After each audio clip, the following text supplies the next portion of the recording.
الشيطان الرجيم. ومن الناس من يعجبك قوله في الحياة الدنيا ويشهد الله على ما في قلبه وهو ألد الخصام وإذا تولى سعى في الأرض ليفسد فيها ويهلك الحرث والنسل والله لا يحب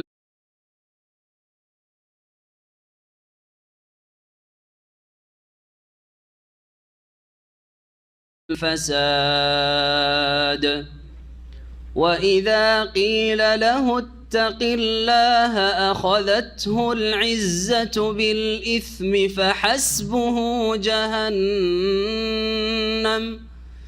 فحسبه جهنم ولبئس المهاد. ومن الناس من يشري نفسه ابتغاء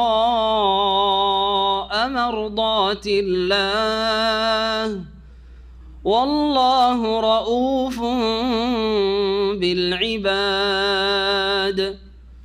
يا أيها الذين آمنوا ادخلوا في السلم كافة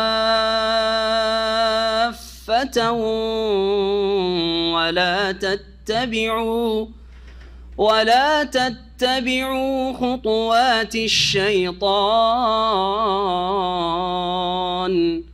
إنه لكم عدو مبين.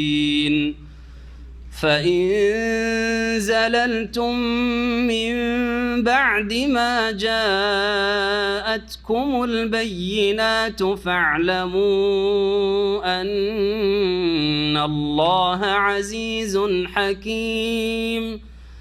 هل ينظرون إلا أن يأتيهم الله في ظلل من الغمام والملائكة وقضي الأمر وإلى الله ترجع الأمور. سل بني إسرائيل كم آتيناهم من آية بينة ومن يبدل نعمة الله من بعد ما جاءته فإن الله شديد العقاب. زين للذين كفروا الحياة الدنيا ويسخرون من الذين آمنوا والذين اتقوا فوقهم يوم القيامة والله يرزق من يشاء بغير حساب. كان الناس أمة واحدة فبعث الله النبيين مبشرين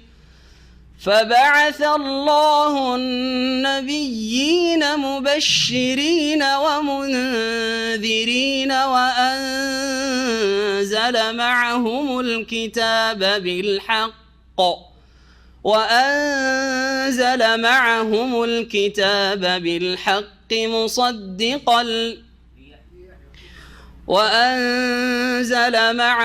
الكتاب بالحق ليحكم بين الناس فيما اختلفوا فيه وما اختلف فيه إلا الذين أوتوه من بعد ما جاءتهم البينات بغيا بينهم فهدى الله الذين آمنوا لما اختلفوا فيه من الحق بإذنه والله يهدي من يشاء إلى صراط مستقيم. أم حسبتم أن تدخلوا الجنة ولما يأتكم مثل الذين خلوا من قبلكم مستهم البأساء والضراء وزلزلوا حتى يقول الرسول والذين آمنوا معه متى نصر الله ألا إن نصر الله قريب. يسألونك ماذا ينفقون قل ما أنفقتم من خير فللوالدين والأقربين واليتامى والمساكين وابن السبيل وما تفعلوا من خير فإن الله به عليم. كتب عليكم القتال وهو كره لكم وعسى أن تكرهوا شيئا وهو خير لكم وعسى أن تحبوا شيئا وهو شر لكم والله يعلم وأنتم لا تعلمون.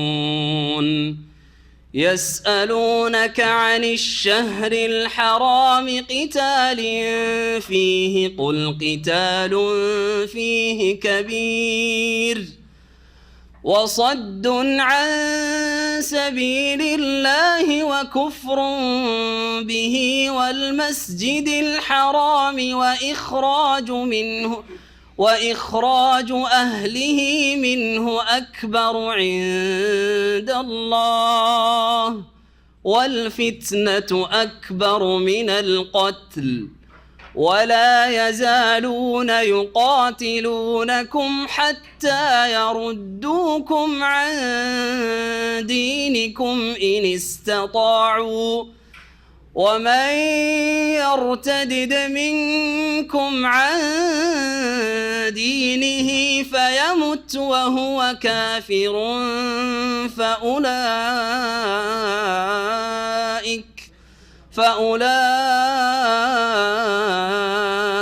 فأولئك حبطت أعمالهم في الدنيا والآخرة وأولئك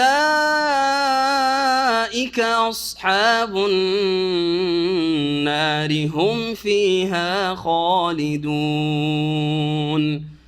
إن الذين آمنوا والذين هاجروا وجاهدوا في سبيل الله أولئك يرجون رحمة الله والله غفور رحيم. السلام عليكم ورحمة الله وبركاته. بسم الله الرحمن الرحيم. الحمد لله رب العالمين والصلاة والسلام على سيد المرسلين نبينا محمد وعلى آله وصحبه أجمعين أما بعد فأعوذ بالله من الشيطان الرجيم. ومن الناس من يعجبك قوله في الحياة الدنيا ويشهد الله على ما في قلبه وهو ألد الخصام وإذا تولى سعى في الأرض ليفسد فيها ويهلك الحرث والنسل والله لا يحب الفساد. মহান আল্লাহ সমস্ত প্রশংসা যে আল্লাহ রাব্বুল আলামিন তার জমিনে শান্তি প্রতিষ্ঠা করতে চান এবং যারা শান্তি প্রতিষ্ঠা করতে চায় অশান্তি করতে চায় না তাদেরকে আল্লাহ ভালোবাসেন। আর যারা অশান্তি সৃষ্টি করে, যারা বিশৃঙ্খলা সৃষ্টি করে, যারা ফিতনা ফাসাদ করে তাদেরকে রব্বুল আলামিন ঘৃণা করেন, অপছন্দ করেন এবং তাদের জন্য রব্বুল আলামিন ইহকাল পরকালে রেখেছেন মহাশাস্তি। সালাত এবং সালাম নাজিল নবী মুহাম্মদুর রাসূলুল্লাহ সাল্লাল্লাহু আলাইহি সাল্লামের ওপর, যার মাধ্যমে এই পৃথিবীতে শান্তি প্রতিষ্ঠিত হয়েছে, যার আদর্শ ছাড়া অন্য কোনো পথ আর মত দিয়ে, মানুষের তৈরি করা আদর্শ দিয়ে অথবা ধর্মের নামে যেসব ধর্ম রহিত করে দেওয়া হয়েছে অথবা মানুষরা তৈরি করেছে সেসব দিয়ে কখনো শান্তি প্রতিষ্ঠা হতে পারে না। শান্তির পথ একমাত্র দ্বীন ইসলাম, যা দিয়ে জীবনের প্রতিটি স্তরে শান্তি কায়েম হতে পারে। রব্বুল আলামিন যেন সমস্ত মানব জাতিকে এই শান্তির বিধানের দিকে ফিরে আসার তৌফিক দান করেন। আমাদের সূরা বাকারার আজকে তাফসীর শুরু হবে আয়াত নম্বর 204 থেকে। এটি হচ্ছে আমাদের সূরা বাকারার 17তম পর্ব। মহান আল্লাহ এখানে কিছু অসৎ চরিত্রের মানুষের কথা বর্ণনা করছেন প্রথম, আর তারপরে সৎ চরিত্রের মানুষের কথা বর্ণনা করবেন। মানুষ দুই ভাগে বিভক্ত, হয় মন্দ চরিত্রের মানুষ আর না হলে সৎ চরিত্রের মানুষ। প্রথমে রব্বুল আলামিন ওই সব লোকের কথা বর্ণনা করছেন যাদের কথা তো খুব মিষ্টি, ভাষাপটু, বাকপটু, কিন্তু তারা শান্তিকে প্রতিষ্ঠিত থাকতে দেয় না। ইরশাদ করছেন, অমিনান নাসি মান ইউজিবুকা কাউলুহু ফিল হায়াতিদ দুনিয়া। মানব জাতির মধ্যে কতক এমন আছে যাদের কথা এই পার্থিব জগতে, হে নবী তোমাকে সাল্লাল্লাহু আলাইহি ওয়াসাল্লাম, বা হে মুসলিম তোমাকে, হে মানুষ, কোরআনে কারিমে প্রথম সম্বোধন করা হয়েছে নবী মুহাম্মদুর রাসূলুল্লাহ সাল্লাল্লাহু আলাইহি ওয়াসাল্লামকে, আর তারপরে প্রত্যেক মুসলিম নর এবং নারীকে সম্বোধন করা হয়েছে। আর কোরআনে কারিমের দাওয়াত যেহেতু বিশ্বজগতের সমস্ত মানুষ এবং জিনের জন্য, সুতরাং প্রত্যেককে যেন এই আয়াতে সম্বোধন করা হয়েছে, প্রত্যক্ষভাবে অথবা পরোক্ষভাবে। বলছেন আল্লাহ রাব্বুল আলামিন যে মানব জাতির মধ্যে কতক এমন আছে যাদের কথাবার্তা, হে নবী, হে মুসলিম, হে মানুষ তোমাকে পার্থিব জগতে দুনিয়ায় চলাফেরার ক্ষেত্রে চমৎকৃত করবে, তোমাকে খুব সুন্দর লাগবে, আকর্ষণীয় লাগবে তাদের কথা। কথা তো খুব ভালো বলছে, কথা তো যুক্তিসঙ্গত, আর কথা তা মিষ্টি ইত্যাদি, কিন্তু তাদের কথাই শুধু তাদের শান্তি কামনার জন্য যথেষ্ট নয়, যদি তারা সত্যিকার অর্থে শান্তি কামী না হয়, যদি সত্যিকার অর্থে তারা অশান্তি সৃষ্টিকারী হয়। ওয়ায়ুশহিদুল্লাহ আলা মা ফি কলবিহি, এবং তাদের অন্তরে যা কিছু গোপন আছে, মানুষের অন্তরে কার কি আছে মহান আল্লাহ ছাড়া কেউ জানে না। সবার অন্তরে কিছু না কিছু কথা আছে, হয় ভালো আছে না হয় মন্দ আছে। মানুষের অন্তরে যা কিছু আছে, ভালো থাক অথবা মন্দ থাক, মানুষ নিজেকে ভালো প্রকাশ করার চেষ্টা করে। সবাই বলে যে আমার অন্তর খুব সাফ, আমার অন্তর খুব ভালো। এটা হচ্ছে মানুষের স্বভাব। যত অসৎ লোক হোক, তার নিয়তের কথা, তার অন্তরের কথা প্রকাশ করার চেষ্টা করে ভালোভাবে মানুষের কাছে, যে আমি খুব ভালো মানুষ। বেদিন আমাদের সমাজে যারা, তাদের আরও বেশি এইসব কথা বলতে শোনা যায়, যে নামাজ পড়লে কি হবে আর দাঁড়িয়ে রাখলে তোমাদের কি হবে, নিয়তটা, ভিতরটা ভালো থাকতে, আমার কলবটা, দিলটা সাফ। দিল এত সাফ যে মাথা থেকে পা পর্যন্ত শরীর নাপাকিতে, শিরকে, না হয় কুফরিতে, না হয় বেধর্মিতাতে, বেদিনীতে, তারপরে আপনার বেনামাজি হওয়াতে আর পাপের নাপাকিতে ডুবে আছে, অথচ দাবি করেছে যে আমার অন্তর খুব পরিষ্কার সাফ। জি, যত অসৎ লোক তত বেশি তারা এইরকম দাবি করে থাকে, নিজেকে মানুষের সামনে ভালো প্রমাণ করার জন্য। মহান আল্লাহ বলছেন যে এরাই বদচরিত্র লোকদের একটি লক্ষণ হলো যে কথাগুলি খুব মিষ্টি হবে, আর তাদের অন্তরে যে কি নোংরামি ভরা আছে, আর কি পাপের কামনা বাসনা ভরা আছে, আর কি কুফরি আর আল্লাহ দ্রোহিতা ভরা আছে। জি, ভালো মানুষদের শত্রুতা বিদ্বেষ ভরা আছে, ভালো আদর্শের শত্রুতা বিদ্বেষ ভরা আছে, কিন্তু তারা তাদের অন্তরে যা কিছু আছে এ সম্পর্কে আসল কথা প্রকাশ না করে সে আল্লাহকে সাক্ষী রেখে আল্লাহর দোহাই দিয়ে মানুষের কাছে প্রমাণ করতে চাইবে যে আমরা খুব ভালো মানুষ, আমি খুব ভালো চাই, শান্তি চাই। ওয়ায়ুশহিদুল্লাহ আলা মা ফি কলবিহি, তাদের অন্তরে যা কিছু আছে এ সম্পর্কে আল্লাহকে তারা সাক্ষী রাখবে, আল্লাহকে সাক্ষী বানাবে। অথচ আল্লাহকে যদি সাক্ষী বানান আর যা অন্তরে আছে তার বিপরীত কথা প্রকাশ করেন, তো আল্লাহর ওপর তো গোপন রাখা যায় না। আল্লাহ তো জানছেন যে তোমার অন্তরে তো অন্য কিছু আছে, কিন্তু মুখে তো আর কিছু বলছো মানুষের সামনে। ওয়াহু আলাদ্দুল খেসাম, আর আরেকটি খারাপ চরিত্র হচ্ছে যে তারা হচ্ছে চরম ঝগড়াটে, মারাত্মক ঝগড়াটের লোক। সামান্য কথাতে ঝগড়া বাঁধিয়ে দেবে, সামান্য কথাতে কোথায় আপনার সাথে বিবাদ শুরু করে দিবে, ঝামেলা শুরু করে দেবে। ওহু আলাদ্দুল খেসাম, খাসামা খেসাম মানে হচ্ছে ঝগড়া, আর আলাদ হচ্ছে ইসিম তফজিল, সুপারলেটিভ ডিগ্রি যেটাকে বলা হয় ইংরেজি গ্রামে, ঠিক না? জি হ্যাঁ, জি। লদুদ, লদুদ বলা হয় যে মারাত্মক, একবারে আদুগুন লদুদ, মারাত্মক দুশ্মন, আপনার ভয়ঙ্কর দুশ্মন, ওকে বলে আদুগুন লদুদ। ওখান থেকে এসছে আলাদ্দুল খেসাম। জি, চরম ঝগড়াটির লোক, কঠিন ঝামেলা করার লোক। তাহলে তাদের চরিত্র হচ্ছে মানুষের সাথে ঝগড়া বাঁধানো, অশান্তি সৃষ্টি করা, আর অন্তরে আর কিছু আছে কিন্তু কথায় আর কিছু প্রকাশ করে আল্লাহকে সাক্ষী রেখে আল্লাহর দোহাই দিয়ে। মুনাফিক, কপট তারা, মুনাফিকি চরিত্র, কথা খুব মিষ্টি। এই তিনটি কথা আল্লাহ বলেছেন। খারাপ মানুষদের চরিত্র ঠিক এরকম, যত খারাপ লোক তত ভাষা মিষ্টি, তত তারা কথা ভালো বলবে। আজকাল পৃথিবীতে যারাই হচ্ছে আল্লাহর দিনের দুশ্মন, নাস্তিক, বিদিন, ইসলাম বিদ্বেষী, কোরআন এবং হাদিস বিদ্বেষী, তাদের কথা তত মিষ্টি। ধর্মের নামে যারা কোরআন হাদিস তৌহিদ সুন্নাহ বিদ্বেষী, তাদের ওয়াজ খুব মিষ্টি, তাদের ওয়াজ মিষ্টি, ঠিক না? জি হ্যাঁ, সুর সার, আর তারপরে কখনো হাসাচ্ছে, কখনো কাঁদাচ্ছে।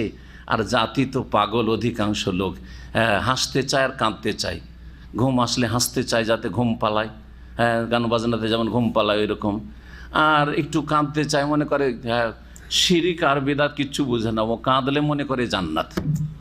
জি, কাঁদলে মনে করে জান্নাত। শিরকি আকীদা নিয়ে যতই কাঁদেন, ওই কাঁদাতে কোনো কাজ হবে নাকি? কোনো কাজ হবে না। জি, মানুষের সামনে কাঁদে তারা বেশি। বিদআতীদের লক্ষণ হচ্ছে মানুষের সামনে ওয়াজ মাহফিলে কাঁদা। জি হ্যাঁ, কোরআন সুন্নাহর অনুসারীদের এই চরিত্র নয় যে মানুষের সামনে কাঁদন দেখাবে। তার কাঁদন হবে তার রবের ভয়ে এবং রবের কাছে কল্যাণের আশায়। তো সুতরাং তার এবং তার রবের মাঝখানে হবে। কেন মাঝখানে কেউ জানবে যে আপনি আল্লাহর ভয়ে কাঁদছেন বা আল্লাহর নিয়ামত হাসিলের জন্য, আল্লাহর কাছে কিছু পাওয়ার জন্য কাঁদছেন? এটা কেন মানুষ জানবে? কিন্তু এই চরিত্র তো আর শিরক বিদআতের ধর্ম যারা পালন করে তাদের চরিত্র নয়। জি হ্যাঁ, এই আমার আলোচনাতে জবাব দিলাম একটি প্রশ্নের। গত কয়েক সপ্তাহে আগে এক ভাই জিজ্ঞেস করছিল যে আচ্ছা, দেখা যায় যে যারা শিরক বিদআত করে ওইসব আলেম হুজুররা ওয়াজে খুব কাঁদে আর কাঁদায়, আমাদের সহিহ আকীদার আলেমরা না কাঁদছেন না কাঁদাচ্ছেন, কারণটা কি? উত্তর পেলেন তো? জি হ্যাঁ, কথা খুব মিষ্টি। ধর্মের নামে যারা ভুল ধর্ম পালন করছে তাদের ওয়াজ খুব মিষ্টি, আর যারা বিধর্মী তাদের কথাও খুব মিষ্টি। আমরা সংস্কারবাদী, আমরা কি চাই? নতুনত্ব চাই দেশে। আমরা মানুষ আর ওই যুগে নেই, এখন যুগ মানুষ অনেক এগিয়ে গেছে, যান্ত্রিক সভ্যতার যুগ। সুতরাং এখন আমাদেরকে এই যুগের সাথে তাল মিলিয়ে চলতে হবে, ধর্মকর্ম করতে হবে, ঠিক আছে, কিন্তু যুগের সাথে তাল মিলিয়ে করতে হবে। এখন আর ওই যুগ নেই যে মেয়েদেরকে ঘরে ভরে রাখবেন। সুতরাং তাদেরকে কলেজ ইউনিভার্সিটিতে সমানভাবে পড়াতে হবে এবং সহশিক্ষা দিতে হবে। জি হ্যাঁ, তার মাধ্যমে মত বিনিময় হবে, ছেলেদের প্রতিভা থেকে উপকৃত হবে মেয়েরা, মেয়েদের প্রতিভা থেকে ছেলেরা উপকৃত হবে। কত মিষ্টি কথা! এসব কথা হচ্ছে নাস্তিক বিদিন আর বিধর্মীদের কথা। জি হ্যাঁ, এইরকম বহু কথাই রয়েছে। আজকাল ওই যুগ নয়, সে বর্বরতার যুগ নয় যে আজকাল এই ইসলামের দণ্ডবিধান চলবে, চোরের হাত কাটা চলবে, আর ওই কেসাস চলবে, হত্যার বদল হত্যা চলবে, আর এখানে জেনার শাস্তি চলবে। ওইসব চলবে না। এখন নতুন কিছু লাগবে। জি হ্যাঁ, কথা খুব চমৎকার তাদের হবে। জি, দুই শ্রেণীর লোকের কথা চমৎকার, যারা ধর্মের নামে গোমরাহ অথবা ধর্মদ্রোহিতায় যারা গোমরাহ হয়েছে। তো আল্লাহ রাব্বুল আলামিন বলছেন যে এরা চরম ঝগড়াটে। আরও তাদের খারাপ চরিত্র বর্ণনা করছেন দ্বিতীয় আয়াতে, 205 নম্বর আয়াতে, ওয়াইদা তাওয়াল্লা সাআফিল আরদ। হে নবী, তোমার কাছ থেকে যখন প্রস্থান করে, তাওয়াল্লা তোমার কাছ থেকে যখন ফিরে যায়, চলে যায়, নবী সাল্লাল্লাহু আলাইহি ওয়াসাল্লামের কাছে থাকে, মিষ্টি মিষ্টি কথা বলে, আর বলে যে নাশহাদু ইন্নাকা লা রাসূলুল্লাহ, আল্লাহর কসম করে বলছি, আল্লাহকে সাক্ষী রেখে বলছি, সাক্ষী দিচ্ছি যে আপনি আল্লাহ রসুল। আব্দুল্লাহ মুনাফিক এবং তার সাথী সঙ্গীরা এইসব কথাই বলতো। নবী করিম সাল্লাল্লাহু আলাইহি ওয়াসাল্লামের কাছ থেকে যখন চলে যায়, সাফিল আরদ, তখন পৃথিবীতে ছুটোছুটি করে। সা মানে দৌড় দেওয়া, এখানে দৌড় দেওয়া মানে বাহ্যিক অনুভূত দৌড় দেওয়া। অনুভূত দৌড় দেওয়া মানে স্পিডে চলা না, এটা হচ্ছে ছুটাছুটি করা, অনেক মানে প্রচেষ্টা চালানো, সর্বাত্মক প্রচেষ্টা চালায় অশান্তি সৃষ্টি করার জন্য এবং মানুষকে পথভ্রষ্ট করার জন্য। বেদিন নাস্তিকরা বেদিন বানাবার জন্য লেগে আছে, নারীদেরকে রাস্তাঘাটে বের করে দেওয়ার জন্য লেগে আছে, কলকারখানায় ঢুকিয়ে দেওয়ার জন্য লেগে আছে এবং তাদের ইজ্জত হরণ করার জন্য লেগে আছে। আর শিরক বিদাতকারী, ধর্মের নামে যারা শিরক বিদাত ধর্ম পালন করছে, তারা মানব জাতিকে শিরক বিদাতে ডুবিয়ে দেওয়ার জন্য লেগে আছে। ওয়াইদা তাওয়াল্লা সাআফিল আরদ, পৃথিবীতে প্রয়াস চালিয়ে যাচ্ছে, তারা চেষ্টা করছে। কিসের জন্য? শান্তি প্রতিষ্ঠার জন্য না, লিইউফসিদা ফিহা, এই পৃথিবীতে বিপর্যয় সৃষ্টি করার জন্য, বিশৃঙ্খলা সৃষ্টি করার জন্য, অশান্তি থাক। তাওহীদ হচ্ছে শান্তি, শিরক হচ্ছে সবচেয়ে বড় ফিতনা, সবচেয়ে বড় অশান্তি। সুন্নাহ হচ্ছে রাসূলুল্লাহ সাল্লাল্লাহু আলাইহি ওয়াসাল্লামের শান্তি, বিদআত হচ্ছে অশান্তি। এইসব করতে চাই যারা ধর্মের নামে মানুষকে গোমরাহ করছে।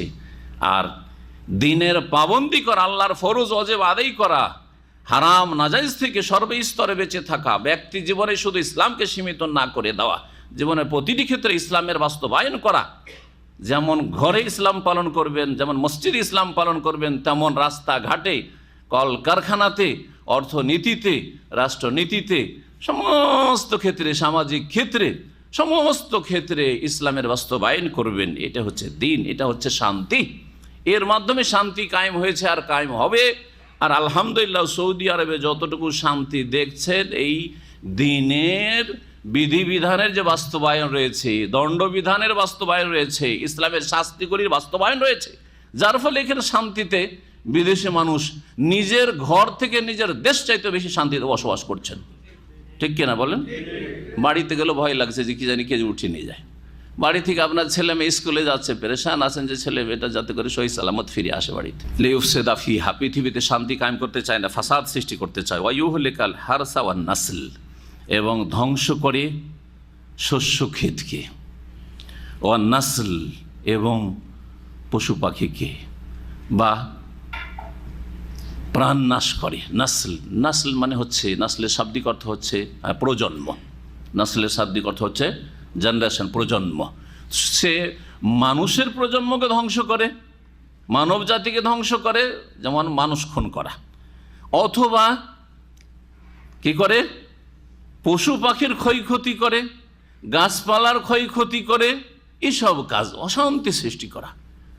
ইউহলিকাল হারসা ওয়ান নাসল আল্লাহু লা ইউহিব্বুল ফাসাদ। আর জেনে রেখো যে আল্লাহ রাব্বুল আলামিন বিশৃঙ্খলা ভালোবাসেন না, আল্লাহ রাব্বুল আলামিন অশান্তি ভালোবাসেন না।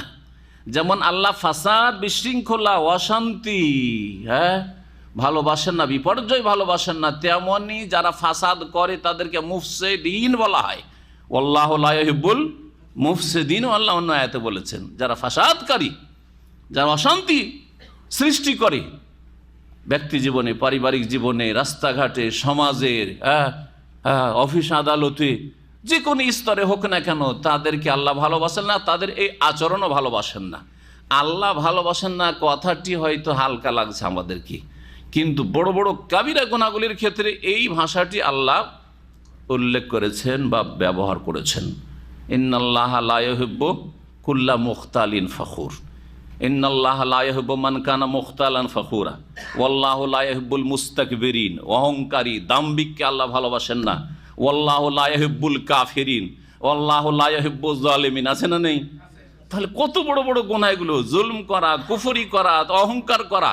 জি, অহংকারী জান্নাতে যাবে না। নবী করিম সাল্লাল্লাহু আলাইহি ওয়াসাল্লাম অহংকারী শুধু নাই, যদি সরিষা পরিমাণ অহংকার অন্তরে থাকে। আছে না নেই? অথচ কোরআনে কারিমে বলা হচ্ছে যে অহংকারীদেরকে আল্লাহ ভালোবাসেন না। তো এই যে ভালোবাসেন না কথাটি যে আমরা খুব হালকা বুঝি, কিন্তু ভাই আমি এই কাজটা ভালোবাসি না, তার মানে ভালোবাসি না কিন্তু চলতে পারে। হ্যাঁ, আপনি করেন, আপনার ক্ষেত্রে কোনো রিয়াকশন নেই। হ্যাঁ, না না, এরকম নয়। আল্লাহ যাকে ভালোবাসেন না তাকে আল্লাহ রাব্বুল আলামিন ধ্বংস করবেন জাহান্নামে নিক্ষেপ করে। এটা ভালো করে মনে রাখেন। কিন্তু বিষয়টি এত হালকা নয়।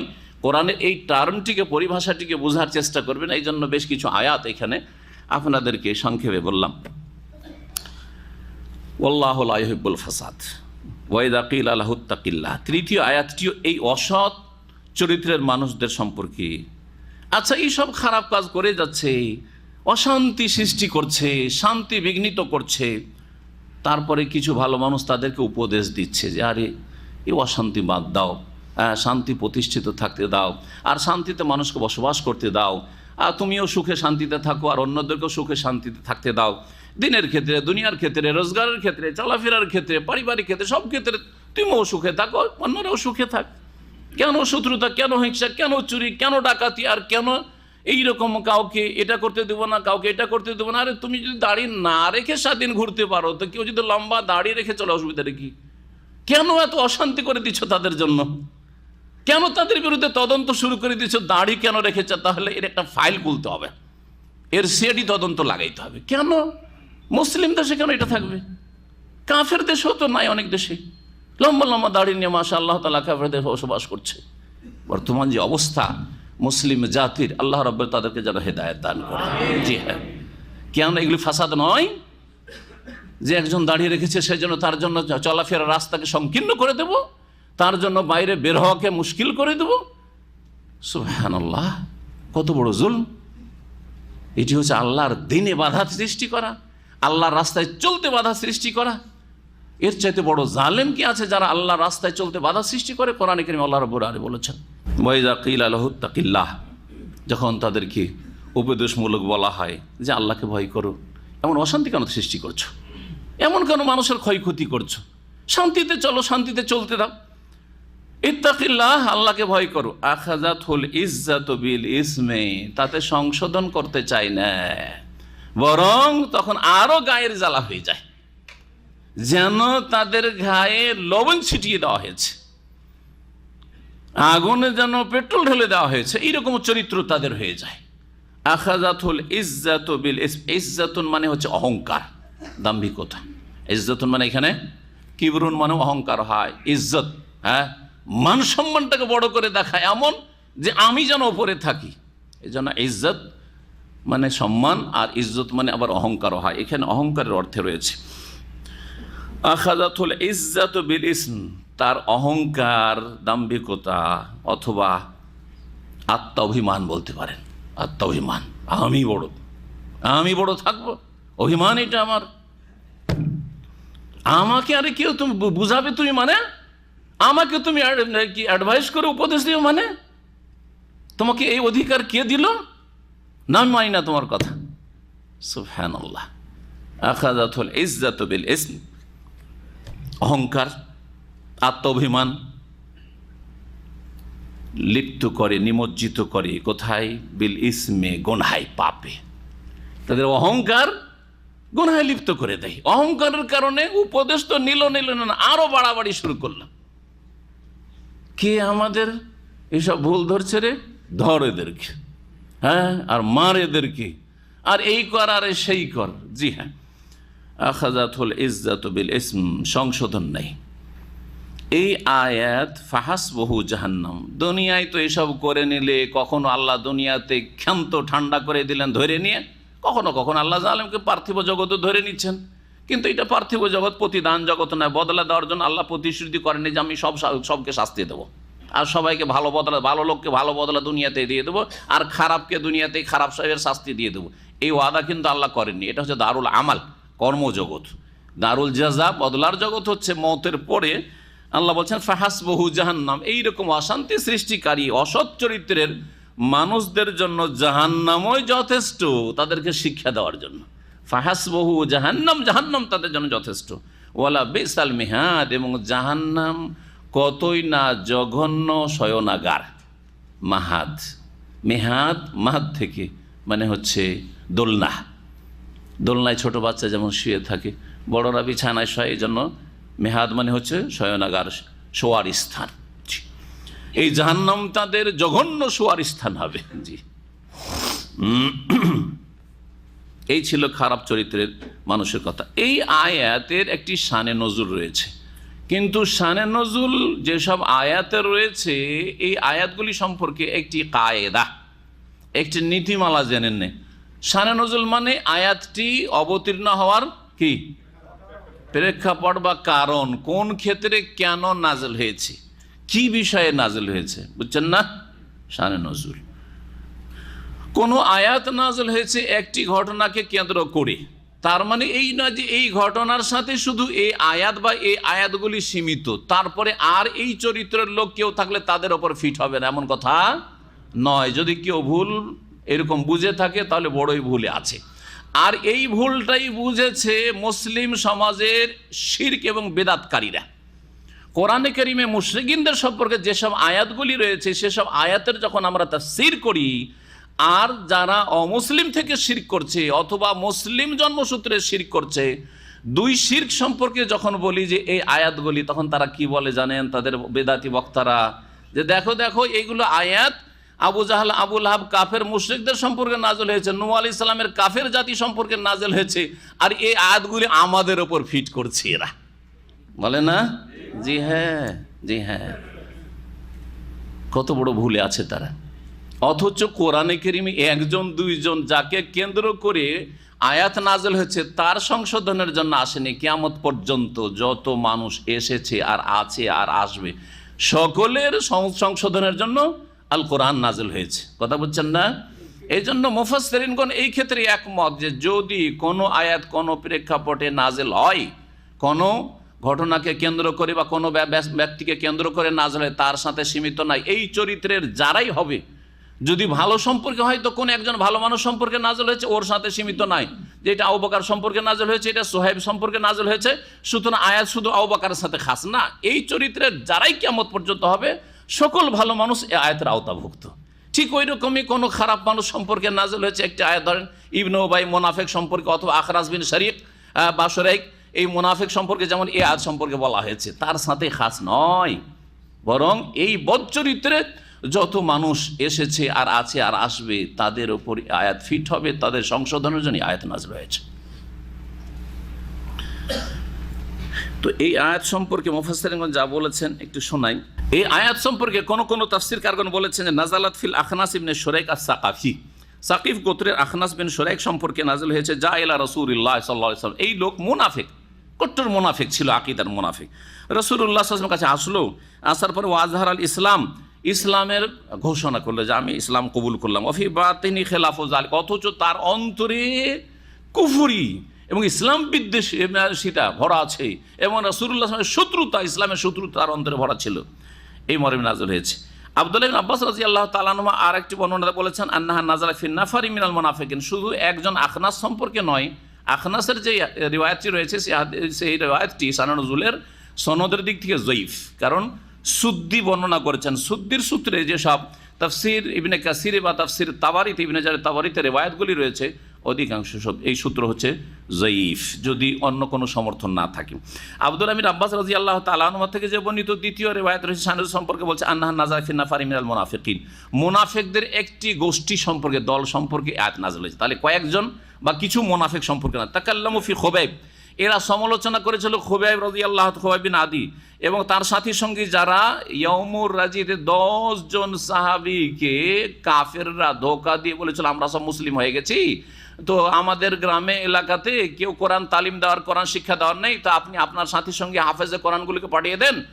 মদিনা থেকে এরা চেয়ে নিয়ে গেল, আর নিয়ে গিয়ে সবগুলিকে কি করেছিল? শহীদ করেছে। এটা ছিল বীরে মোনার ঘটনা। বীরে মোনাতে 70 জন হাফেজকে শহীদ করেছিল। আর ইয়াউমুর রাজির আর একটি ঘটনা ছিল যেখানে নবী করিম সাল্লাল্লাহু আলাইহি ওয়াসাল্লাম সাহাবায়ে কেরামদেরকে পাঠিয়েছিলেন, সেখানে এদের সকলকে খুন করে দিয়েছিল, হত্যা করেছিল এই কাফেররা। তাদের মধ্যে খুবাইব বিন আদিকে কি করা হয়েছিল? ফাঁসিতে। মক্কার লোকেরা, মক্কা বিজয়ের আগের ঘটনা, মক্কার লোকেরা তাদের যে কেউ ছিল একজন যার প্রতিশোধে বুখারী শরীফে এই ঘটনা রয়েছে, খুবাইবের শাহাদাতের এবং খুবাইবের সুলিতে চড়ানোর। বদরে যেসব কাফেররা নিহত হয়েছিল তাদের একজনের প্রতিশোধে এই খুবাইবকে বন্দি, তাকে বিক্রি করে দিয়েছিল মক্কার বাজারে, আর কিনে নিয়ে তাকে ফাঁসিতে চড়িয়েছিল হারামের বাইরে নিয়ে গিয়ে মক্কার কাফেররা। তো এদের সম্পর্কে এই মুনাফিকরা সমালোচনা করেছিল যে দেখো দেখো কি হয়ে মরলো এরা, কি হয়ে মরলো, হ্যাঁ, আল্লাহ রাস্তায় শাহাদাত বরণ করছে। আর তাদের সম্পর্কে সমালোচনা করেছিল এই মুনাফিকরা। তাদের সম্পর্কে আয়াত নাযিল হয়, ফাআনজালা ফি যাম্মিল মুনাফিকিন, মুনাফিকদের নিন্দায় আল্লাহ নাযিল করে অমাধি খুবাইব এবং তার সাথী সঙ্গীদের প্রশংসায় আল্লাহ রাব্বুল আলামিন আয়াত নাযিল করেন, যেটি হচ্ছে পরের আয়াত এখন আসছেন, যে ওয়াকিলা বাল যালিকা আমুন ফিল মুনাফিকিনা কুল্লিহিম ওয়া ফিল মুমিনিনা কুল্লিহিম। এই যে আয়াতে খারাপ চরিত্রের মানুষের কথা বর্ণনা করা হলো, এটা সমস্ত মুনাফিক চরিত্রের মানুষকে শামিল, যারা বদ চরিত্র, মুখে এক কথা অন্তরে আর এক কথা। এদের সম্পর্কে আয়াত কিয়ামত পর্যন্ত এই চরিত্রগুলি যার থাকবে তার ওপরই এই আয়াত ফিট হবে। জি, ওয়াহুয়া সাহিহ। ইবনে কাসির রাহমাতুল্লাহ বলছেন যে এই মতটি বেশি ঠিক, যেটা বললাম যে কোনো একটি আয়াত যদি কোনো ক্ষেত্রে নাজিল হয়ে থাকে, এই চরিত্রে যারাই হবে তারা এর অন্তর্ভুক্ত হবে। তারপরের আয়াতটি নাজিল হয়েছে সুহাইব রুমি রাদিয়াল্লাহু তাআলা আনহু, যিনি রোম দেশের ইউরোপিয়ান মানুষ ছিলেন। নবী করিম সাল্লাল্লাহু আলাইহি সাল্লামের সভায় ইউরোপের প্রতিনিধি ছিলেন এই সুহাইব রুমি রাদিয়াল্লাহু তাআলা আনহু। এশিয়ার অনারব প্রতিনিধি ছিলেন সালমান ফার্সি রাদিয়াল্লাহু তাআলা, পারস্য দেশের অনারব, তিনি ফার্সি ভাষা তার। আর আফ্রিকান প্রতিনিধি ছিলেন বেলাল হাবশি রাদিয়াল্লাহু তাআলা আনহু। আর আরব মক্কার মদিনার প্রতিনিধি মুহাজির আনসার তো ছিলেনই। নবী করিম সাল্লাল্লাহু আলাইহি সাল্লামের কাছে কোনো রকমের সম্পর্কের ক্ষেত্রে কোনো তারতম্য পার্থক্য ছিল না, যে হচ্ছে আমার মক্কার, হ্যাঁ, আমার কাছের লোক, আর এ হচ্ছে মদিনার লোক, একটু দূরের লোক, এ তো আফ্রিকার, এ তো ইউরোপের, এ তো হচ্ছে ওই অনারব আরবি, তার মাতৃভাষা না, সালমান ফার্সি দূরের, না না না। বড় নবী করিম সাল্লাল্লাহু আলাইহি সাল্লামের মসজিদে নববীর প্রথম মুয়াজ্জিন কে? যিনি আফ্রিকার প্রতিনিধি, কালো মানুষ, হ্যাঁ, সুবহানাল্লাহ। জি, এই হচ্ছে ইসলামের মানদণ্ড। মানুষের শ্রেষ্ঠত্বের ক্ষেত্রে যে কে শ্রেষ্ঠ হবে, ইন্না আকরামাকুম ইনদাল্লাহি আতকাকুম, সম্মানিত তোমাদের মধ্যে কে আল্লাহর কাছে? যে যত বেশি আল্লাহ ভীরু, যে যত বেশি সৎকর্মশীল এবং পাপ মুক্ত। তারপরে রব্বুল আলামিন বলছেন আয়াত নম্বর 207, ওয়ামিনান নাসি মান ইয়াশরি নাফসাহু ইবতিগা মারদাতিল্লাহ, আর কতক মানুষ এমন আছে যারা নিজের প্রাণকে বিক্রি করে দিয়েছে, নিজের জীবনটাকে বিক্রি করে দিয়েছে। ইয়াশরি, সারা ইয়াশরি মানে বিক্রি করে দেওয়া। ইবতিগা মারদাতিল্লাহ, আল্লাহর সন্তুষ্টির সন্ধানে, আল্লাহর সন্তুষ্টির তলাশে, আল্লাহর সন্তুষ্টির আশায়, আল্লাহকে রাজি করার জন্য নিজের জীবনটাই আল্লাহর কাছে বিক্রি করে দিয়েছে। সুবহানাল্লাহ। কার কাছে বিক্রি করেছে? টাকা পয়সা দিয়ে বিক্রি করেনি, আল্লাহর কাছে বিক্রি করেছে। কিসের বিনিময়ে জানেন? জান্নাতের বিনিময়ে। আরেকটি আয়াত রয়েছে, আয়াতের তাফসীর বল, ইন্নাল্লাহা আশতারা মিনাল মুমিনিনা আনফুসাহুম ওয়া আমওয়ালাহুম বিআন্না লাহুমুল জান্নাহ, আল্লাহ মুমিনদের জীবন এবং তাদের ধন সম্পদ ক্রয় করে নিয়েছেন, খরিদ করে নিয়েছেন। কিসের বিনিময়ে? বিআন্না লাহুমুল জান্নাহ, জান্নাতের বিনিময়ে। জি, তো এই আয়াতে আল্লাহ রাব্বুল আলামিন সৎ চরিত্রের মানুষের কথা বর্ণনা করছেন, যদিও বিশেষভাবে আয়াতটি নাজিল হয়েছে, শানে নজুল হচ্ছে সুহাইব রাদিয়াল্লাহু তাআলা আনহু। বলছেন যে কতক মানুষ এমন আছে যে যারা নিজের জীবনটাকে বিক্রি করে দিয়েছে আল্লাহর কাছে, ইবতিগা মারদাতিল্লাহ, আল্লাহর সন্তুষ্টি হাসিলের উদ্দেশ্যে।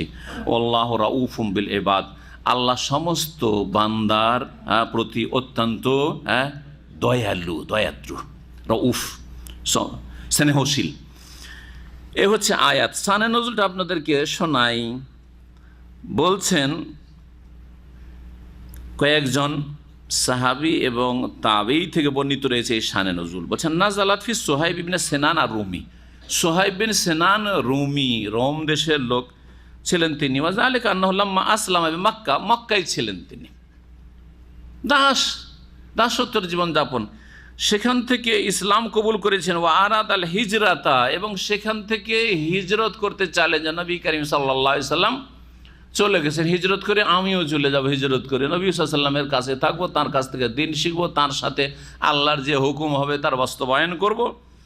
হিজরত করতে চাইলেন মদিনা আসার জন্য। মানা আহুন নাসু আন ইউহাজিরা বিমালিহি, বড় বিজনেসম্যান ছিলেন, পরে তিনি বড় ব্যবসায়ী হয়েছিলেন, ধন সম্পদ ছিল, বাড়ি ছিল। ধন সম্পদ নিয়ে হিজরত করবেন, মক্কার কাফেররা তাকে ধরে নিল, বন্দি করে দিল, বলে যে তোমাকে যেতে দেব না এখান থেকে। ওয়াইন আহাব্বা ইয়াতারাজ্জারাদা মিনহু ওয়া ইউহাজিরা ফাআলা, কিন্তু মক্কার কাফেররা একটা অপশন দিল, স্বাধীনতা দিল যে ঠিক আছে, তুমি যদি নিজের খালি হাতে জান নিয়ে শুধু যেতে চাও, আর তোমার ব্যবসা বাণিজ্য বাড়ি ঘর যা আছে সব ছেড়ে দাও, বাড়ি ঘর তো ছাড়তে হবে, কিন্তু তোমার ব্যবসা বিজনেস টাকা পয়সা সব দিয়ে যাও আমাদেরকে, একটা পয়সা নিয়ে যেতে দেবো না তোমার। সুবহানাল্লাহ, চিন্তা করেন। আমাদের যদি বলা হয় যে না ভাই টাকা পয়সা ছেড়ে যাব না, হ্যাঁ আমার এত বড় বিজনেস ছেড়ে আমি চলে যাব, কি করে খাবো, তাই না? জি হ্যাঁ, গায়রুল্লাহর উপর ভরসা, নিজের বিজনেসের ওপর আস্থা ভরসা, মুখে বলছি আল্লাহর ওপর ভরসা। এই যখন তাকে ইখতিয়ার দিল যে হয় তুমি যদি যেতে চাও, যে তুমি হিজরত করবে, তো তুমি তোমার সব কিছু এখানে ছেড়ে খালি হাতে চলে যাও। ফাতাখাল্লাসা মিনহুম ওয়া আতাহুম মালাহু, তাদের থেকে সে মুক্তি লাভ করলো। সোহাইব তাদের থেকে মুক্তি, ঠিক আছে ভাই আমাকে ছেড়ে দাও তুমি। আর তাদেরকে যা ধন সম্পদ নিয়ে তিনি বেরিয়েছিলেন তাও পকেট থেকে বের করে দিয়ে দিলেন, তার উটের পিঠে যা ছিল সব নামিয়ে দিয়ে দিলেন, যাও সব নিয়ে যাবো, কিচ্ছু নেব না, খালি হাতে যাবো, কিন্তু রাসূলুল্লাহ সাল্লাল্লাহু আলাইহি ওয়াসাল্লামের কাছে আমি যাবো, মদিনায় চলে যাবো। ফাআনজালাল্লাহু ফীহি হাযিল আয়াহ, এই আয়াত নাযিল হয়ে গেছে, তিনি হিজরতের রাস্তাতে আছেন। ফাতালাক্কাহু উমর ইবনে খাত্তাব ওয়া জামাতুন ইলা তারাফিল হাররাতি, এদিকে নবী মুহাম্মদ রাসূলুল্লাহ সাল্লাল্লাহু আলাইহি ওয়াসাল্লামের কাছে ওহী, আসমানের ওহী দ্বারা খবর হয়ে গেছে যে সুহাইব সমস্ত ধন সম্পদ কাফেররাকে দিয়ে দিয়ে নিজের জান নিয়ে খালি হাতে মদিনায় হিজরত করে আসছেন। সাহাবাই কেরামদেরকে বলে দিলেন যে এখন আসছে, কাছে এসছে, অপেক্ষায় রয়েছেন সাহাবাই কেরামগণ। ওমর রাদিয়াল্লাহু তাআলা আনহু এবং তার সাথে একদল সাহাবাই কেরাম হাররার এক কিনারায়, তখন মদিনা একেবারে ক্ষুদ্র একটা শহর ছিল, তার দুই দিকে ছিল দুটো হাররা এলাকা, মানে কুচি পাথর বিশিষ্ট জমিন। হাররা ছোট ক্ষুদ্র পাথর বিশিষ্ট জমিন, যেটা পশ্চিম দিকে রয়েছে। বাবুস সালাম থেকে বেরিয়ে চলে যাবেন, বাবুস সালাম থেকে যখন বেরোবেন তখন কোন দিকে বেরিয়ে গেলেন? মদিনাতে কোন দিকে মুখে নামাজ পড়ছেন? এখানে পশ্চিম দিকে মুখে নামাজ পড়ছেন, দেশেও পশ্চিম দিকে যেহেতু কেবলা সেই জন্য মুখ করে নামাজ পড়ছেন। কিন্তু মদিনাতে যখন সালাত আদায় করছেন কোন দিয়ে মুখ করে? দক্ষিণ দিকে, তাই না? দক্ষিণ দিকে এমন আছে, দক্ষিণ দিকে মক্কা আছে, কাবা আছে। কাবা যেহেতু দক্ষিণ আছে জন্য কেবলা কাবাই, কিন্তু দিকটা হচ্ছে দক্ষিণ। দক্ষিণে যখন মুখ করে দাঁড়াবেন, দক্ষিণে মুখ করে দাঁড়ান। এখন দক্ষিণ কোন দিকে? এখান থেকে এইদিকে দক্ষিণে মুখ করে দাঁড়ান, তো ডান দিকে কি হবে? ঠিক না? আপনারা যে বসে আছেন এখানে দক্ষিণ দিকে মুখ করে বসে আছেন না, ডান দিকে কি? পশ্চিম। এই ডান দিকে বাবুস সালাম না? মসজিদ নববীতে যখন বেরোবেন বাবুস সালাম থেকে বেরিয়ে চলে যান, প্রায় 1 কিলোমিটার মোটামুটি চলে যান, আর তারপর হাররা গারবিয়া শুরু হচ্ছে। ওইটাকে কি বলা হয়? পশ্চিম হাররা, হাররা গারবিয়া। আর যখন আপনি বাবে জিবরিল দিয়ে যেই দিক থেকে জিয়ারা করে চলে যাচ্ছেন বেরিয়ে, ওই দিক দিয়ে বেরিয়ে চলে যাবেন, তখন বাকির কবরস্থান আসবে, তাই না? যেটা আমাদের দেশের লোকেরা বেদাতি ভাষায় জান্নাতুল বাকি বলে। কি বলে? ওই বেদাতি ভাষা বলবেন না, জান্নাত নয়। হ্যাঁ, যারা জান্নাতি তারা জান্নাতি, কিন্তু কবরস্থানের নাম জান্নাত নয়, সেটা বাকির কবরস্থান যদি বাংলায় বলেন তাহলে। আর না হলে আরবিতে মাকবারাতুল বাকি, মাকবারা মানে কবরস্থান। তো এই বাকি থেকে পার হয়ে 1-1 কিলোমিটারও যাবেন না, শুরু হয়ে গেল হাররা শারকিয়া। ওর নাম হচ্ছে হাররায়ে শারকিয়া, বিশাল বড় মহল্লা রয়েছে। যখন মক্কা থেকে হিজরত করে আসতে হয়। মদিনায় ঢোকার রাস্তা ছিল হাররা গারবিয়ার দিক থেকে, হাররায়ে গারবিয়ার দিক থেকে, যেই দিকে পুরাতন যুগে তুর্কি আমলের রেল স্টেশন রয়েছে। তো ওই দিকে চলে গেছেন শহরের বাইরে ওমর রাদিয়াল্লাহু তাআলা আনহু আর সাহাবায়ে কেরামগণ একদল সুহাইব রুমি রাদিয়াল্লাহু তাআলা আনহুর ইস্তিকবালের উদ্দেশ্যে। সুবহানাল্লাহ।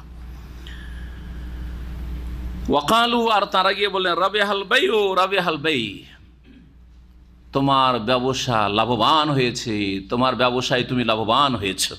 এ কথা ওমর রাদিয়াল্লাহু তাআলা বলেছিলেন। ফাকাল ওয়া আনতুম ফালা আকসার আল্লাহ তিজারাতুকুম, আর তোমরাও আল্লাহ যেন তোমাদের ব্যবসায় লস না করেন, তোমাদেরকে যেন লাভবান করেন। ওয়ামা যাকা, ব্যাপারটা কি, আমাকে এরকম কথা কেন বলছো? ফাআখবারাহু আন্নাল্লাহ আনজালা ফি হাযিহিল আয়া, তখন ওমর রাদিয়াল্লাহু তাআলা আনহু জানালেন সুহাইবকে রাস্তাতে, এখন রাসূলুল্লাহ সাল্লাল্লাহু আলাইহি ওয়াসাল্লামের মোলাকাত হয়নি, সাক্ষাৎ হয়নি, যে তোমার সম্পর্কে আল্লাহ কোরআনে আয়াত নাজিল করেছে যে তুমি সব কিছু দিয়ে কাফেররাকে রাজি করে যে যাও ধন সম্পদ নিয়ে নাও, আমাকে ছেড়ে দাও, আমার ইমানকে ছেড়ে দাও, আমাকে ইমান ইসলাম রক্ষা করতে দাও। রাসূলুল্লাহ সাল্লাল্লাহু আলাইহি ওয়াসাল্লামের উপর আয়াত নাযিল হয়েছে। আরেকটি রিওয়ায়াতে রয়েছে, যে রিওয়ায়াতটি ইমাম তাবরী ইবনে জারীর তাবরী রাহমাতুল্লাহ আলাইহি তার প্রখ্যাত তাফসীর বা প্রসিদ্ধ তাফসীরে বর্ণনা করেছেন। নবী সাল্লাল্লাহু আলাইহি ওয়াসাল্লাম 3 বার করে বলেছেন, যখন সুহাইব পৌঁছেন রাসূলুল্লাহ সাল্লাল্লাহু আলাইহি ওয়াসাল্লামের খেদমতে, রাবিহাল বাই ও সুহাইব, রাবিহাল বাই ও সুহাইব, রাবিহাল বাই ও সুহাইব, সুহাইব তোমার ব্যবসায় তুমি লাভবান হয়েছো, লাভবান হয়েছো, লাভবান হয়েছো।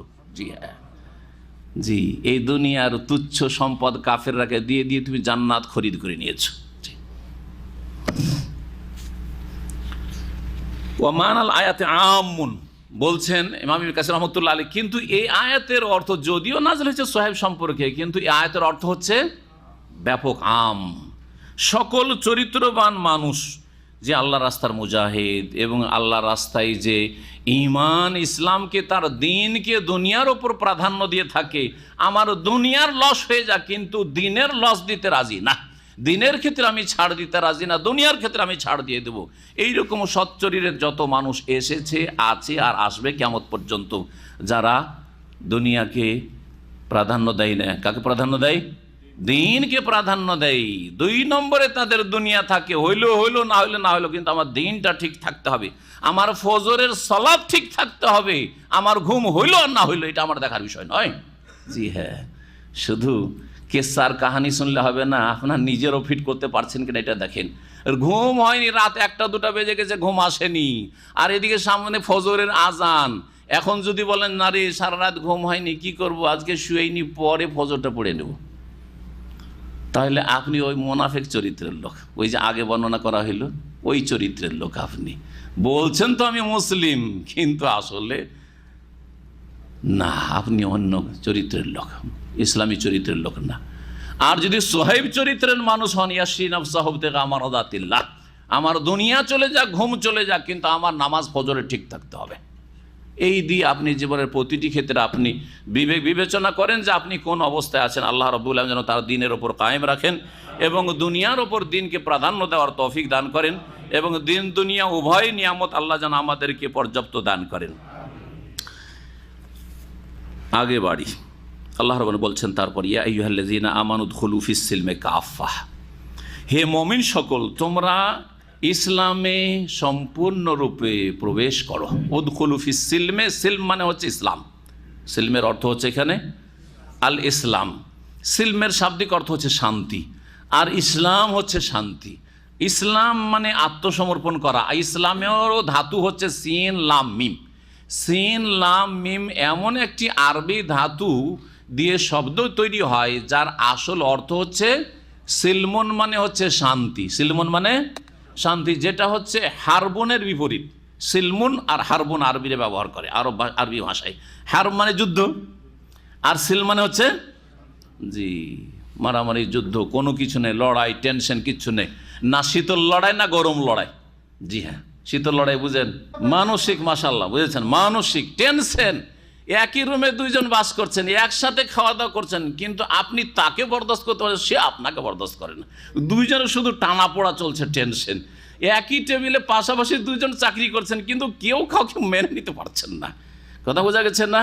একসময় রাশিয়া আর আমেরিকার শীতল যুদ্ধ ছিল, জানেন তো, যারা পুরাতন ইতিহাস জানেন।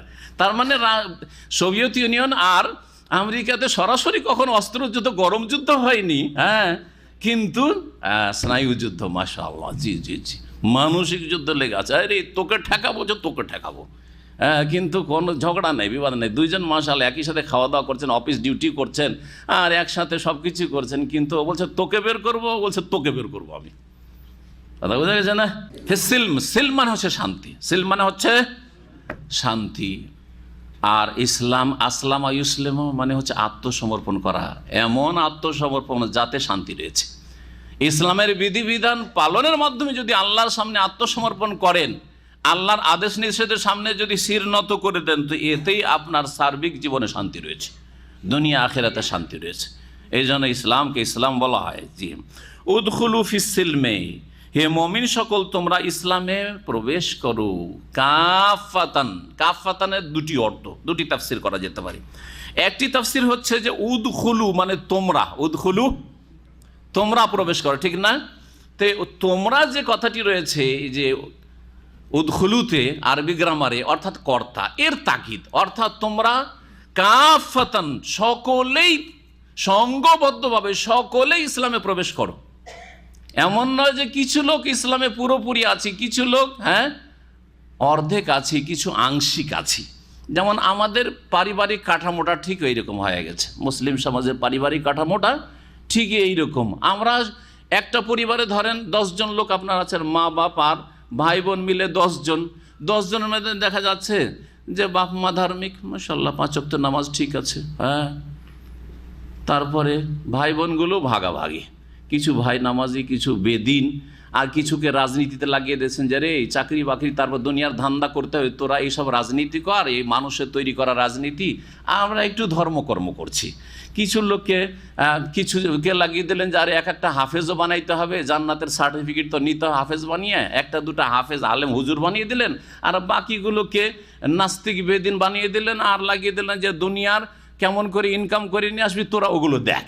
কথা বোঝা গেছে? ওদের আবার নামাজ টামাজ নেই, ওগুলো করতে গিয়ে দুনিয়ার হালাল রুজি যদি করতো, আর তাতে যদি তার সালাত ঠিক থাকতো, ফরজ ওয়াজিব ঠিক থাকতো, তাহলে কোনো দোষের কথা না। যে আপনার একটা ডাক্তার হোক কিন্তু মুসলিম হোক, নামাজি হোক, ইঞ্জিনিয়ার হোক কিন্তু মুসলিম নামাজি হোক, ইসলাম সম্পর্কে জ্ঞান রাখো, তাহলে কোনো অসুবিধা নেই। আমি যেটা বলতে চাইছি যে ইসলামের একেবারে জিরো রাখলেন, আর দুনিয়ার কাজে নাজাইজ কাজে লাগিয়ে দিলেন, নাজাইজ কাজে লাগিয়ে দিলেন। এক ভাইয়ের কথা শুনলাম, সে মাশাআল্লাহ এখানে সৌদি আরবে থাকে, খুব দামতের কাজ করে।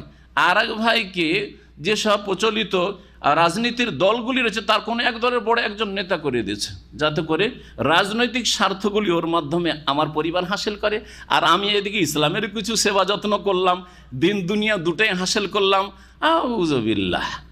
আর ওইদিকে নামাজেরও ঠিক নেই, যাকে রাজনীতিতে লাগিয়েছেন ও রাজনীতির খেদমতে এমন লেগেছে যে আল্লাহর দিনের পরোয়া নেই, 5 ওয়াক্ত সালাতের পরোয়া নেই। তো এরা কি উদখুলু ফিস সিলমে কাফা না?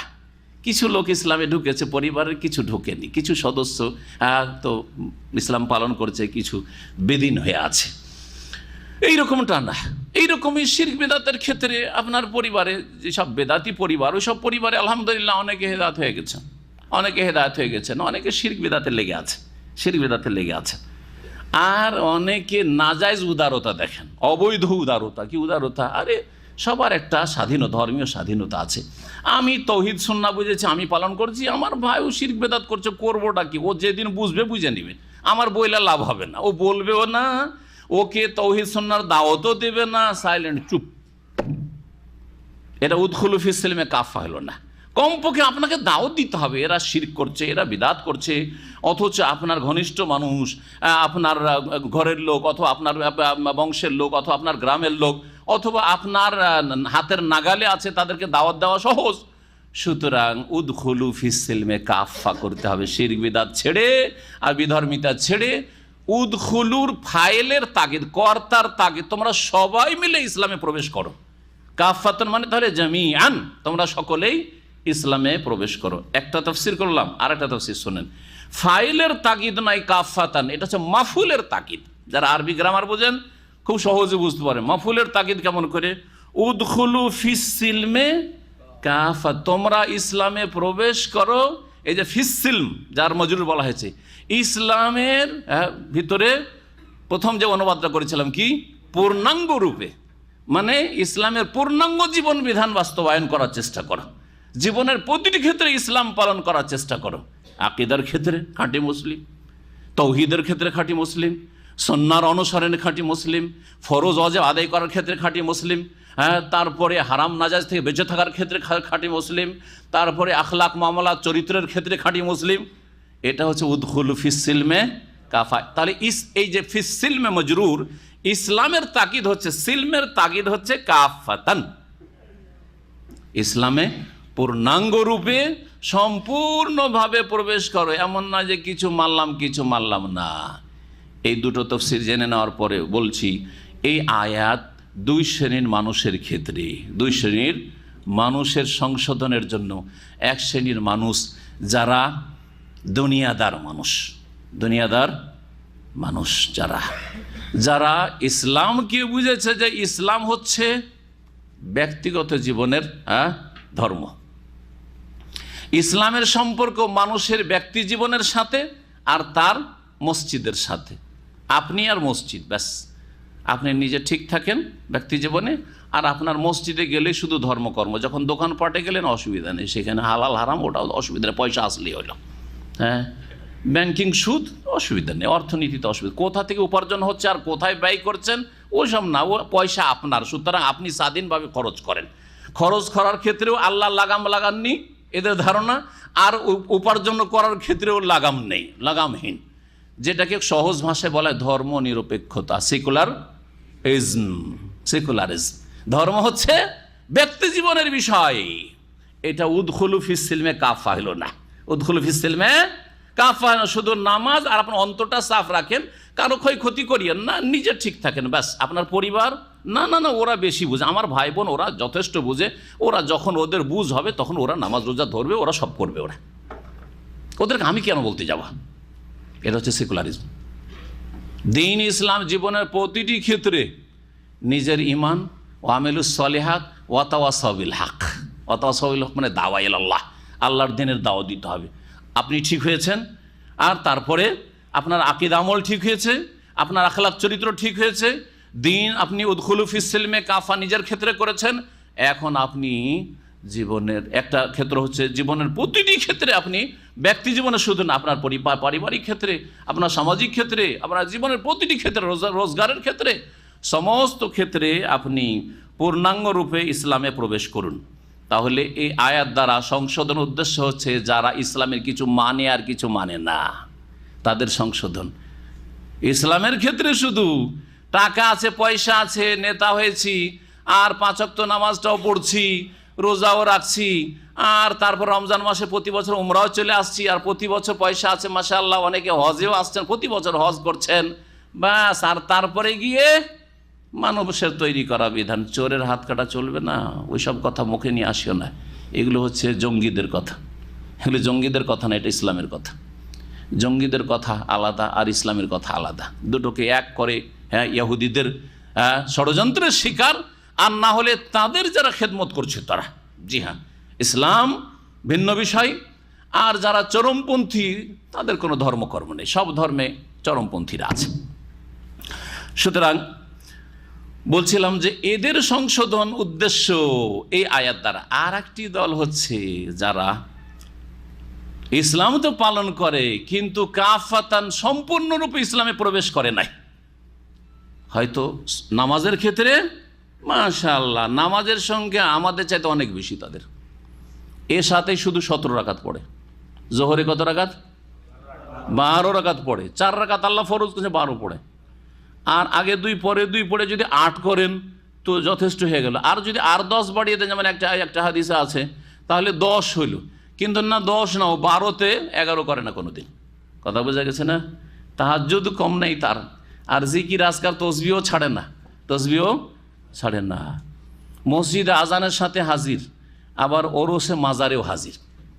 জি হ্যাঁ, আর গিয়ে বলছে যে আশা করছি শাহজালাল বাবা আমার দোয়া কবুল করবেন। জি হ্যাঁ, আউযুবিল্লাহ। এত অধম, এত অধম যে শাহজালাল বাবা আমার দোয়া কবুল করবেন, এতটা বুঝলেন না? এতটা বুঝলেন না? আউযুবিল্লাহ। এতটাই যদি না বুঝেন যে একটা মৃত মানুষ, আরে ওর চাইতে আপনার গায়ে বেশি শক্তি আছে। আপনাকে কেউ যদি এসে বলতো যে বাবা গো আপনি আমার দরখাস্তটা কবুল করবেন, আমাকে একটা চাকরি দেবেন, তো এইটা যুক্তিসঙ্গত ছিল যে আপনার হাতে কিছু পাওয়ার ক্ষমতা আছে।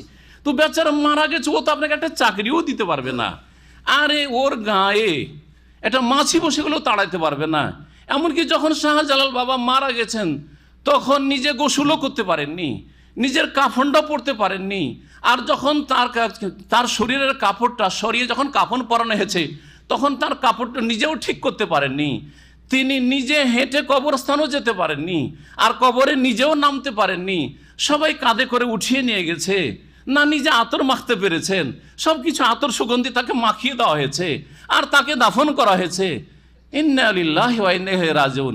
এরকম মৃত অসহায়কে বলছেন যে বাবা আমার দরখাস্ত আশা করি দোয়া কবুল করবেন। কি করে দোয়া কবুল করবেন? আম্মাই ইউজিবুল মুত্তাররা ইযা দাআহু ইয়াকশিফুস সু। সেই সত্তা ছাড়া আর কোন ব্যক্তি আছে, কোন শক্তি আছে? আল্লাহ বলছেন কোরআনে কারীমে, আম্মাই ইউজিবুল মুত্তার, যেই অসহায়, যেই সত্তা অসহায় ব্যক্তির ডাকে সাড়া দিয়ে থাকেন। অসহায় নিরুপায়, নদীতে ডুবছেন, সাগরে ডুবছেন, আগুনে ফেসে গেছেন, কোথায় একেবারে কোনো সাহায্যকারী নেই দুনিয়ার, সেখানে একমাত্র আল্লাহ আপনাকে উদ্ধার করতে পারেন। গাড়ি পাল্টির উপর পাল্টি খাচ্ছে আর সেখানে আল্লাহ সহি সালামত রেখে নিচ্ছেন। এইরকম পরিস্থিতিতে কেউ উদ্ধার করতে পারে? কোনো বাবা পারে? কোনো মা পারে? না না, মাও পারে না, বাবাও পারে না। হিন্দুদের মা পারে না, আর মুশরিক মুসলিমদের বাবা পারে না। কথা বোঝা গেছে? একমাত্র রব্বুল আলামিন তিনি পারেন। আম্মাই ইউজিবুল মুত্তার ইযা দাআহু, তাকে ডাকলে তাকে ডাকতে হয়, তার কাছে দোয়া করতে হয়। জি, ও দো রব্বাকুম, রবের কাছে দোয়া করো। তিনি রব, আর কেউ রব নয়। এরা হচ্ছে মখলুক, এরা হচ্ছে সৃষ্টি, এরা হচ্ছে মৃত। জি, ওয়াকশিফুস সু, তিনি বালা মুসিবত দূর করেন একমাত্র আল্লাহ রাব্বুল আলামিন। সম্মানিত ভাতে মণ্ডলী, যেই ব্যক্তি তৌহিদ বুঝলো না, ইসলামের মেলা কিছু পালন করছে, আমাদের চাইতে বেশি পয়সা আছে সুতরাং ঘন ঘন হজ উমরায় আসতে পারছে, ফ্লাইটে উড়ে চলে আসছে, কিন্তু নাই তৌহিদ। তৌহিদের জায়গায় শিরক দখল করে নিয়েছে, নেই সুন্নত, বিদআত দখল করে আছে, জীবনে বিদআত করছে। ঈদুল ফিতর, ঈদুল আজহা যথেষ্ট হয় না, ঈদে মিলাদুন নবী করছে। আর তাদের জন্য লাইলাতুল কাদার যথেষ্ট হয় না, শবে বরাত করে, শবে কাদার যথেষ্ট হয় না, শবে বরাত করে বেড়াচ্ছে, শবে মেরাজ করে বেড়াচ্ছে। আর তাদের মসজিদ মাদ্রাসা তৈরি ওয়াকফ করে তাদের মৃতকে সওয়াব রেসানি করা যথেষ্ট হয় না, হজ উমরা করে হয় না, দোয়া করে হয় না, কোরআন খানি বক্সাচ্ছে, কুলখানি আর ফাতেহানি করছে। এইসব যারা করছে তারা ইসলামে প্রবেশ করে নাই পুরোপুরি।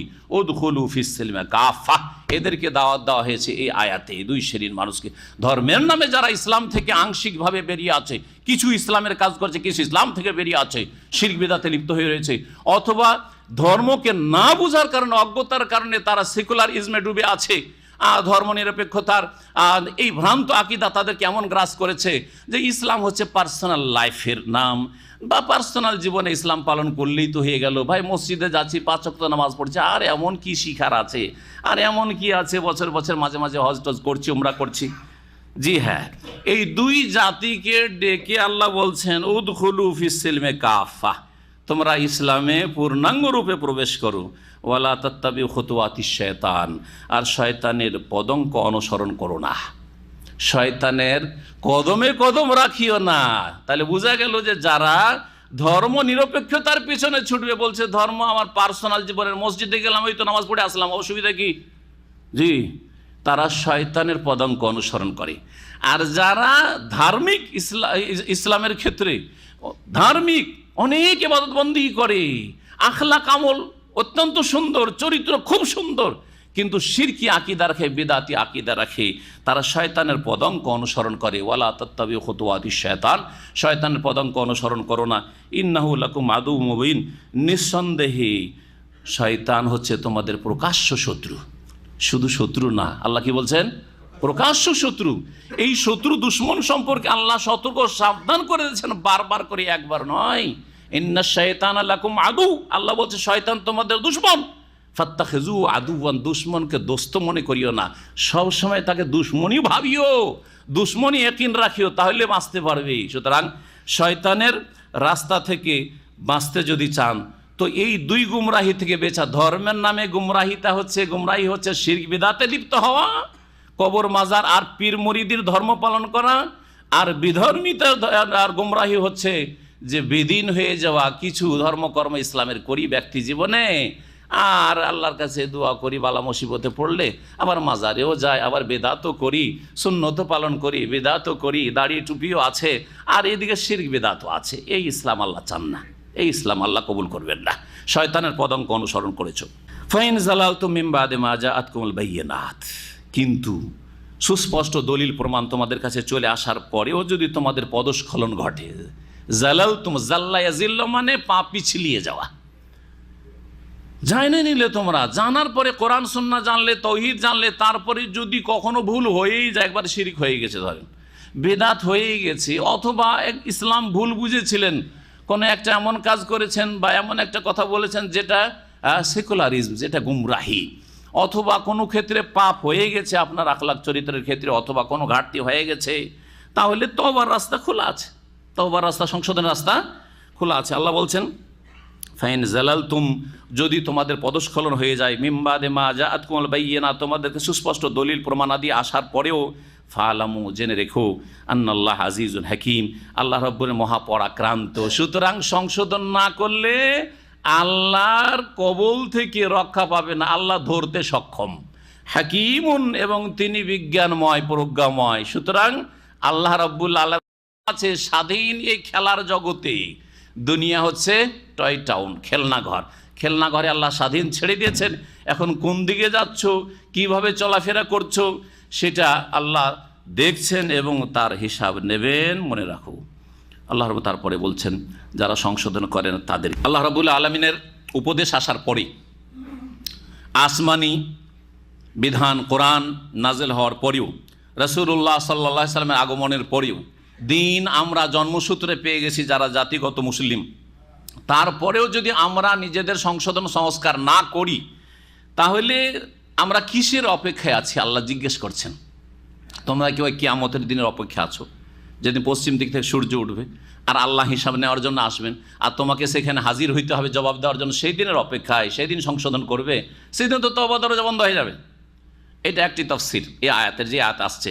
আর একটি তাফসীর হচ্ছে যে তাহলে কি তোমরা এর অপেক্ষায় রয়েছে, এটা দুনিয়ায়, তাহলে আখিরাতের কথা নাই।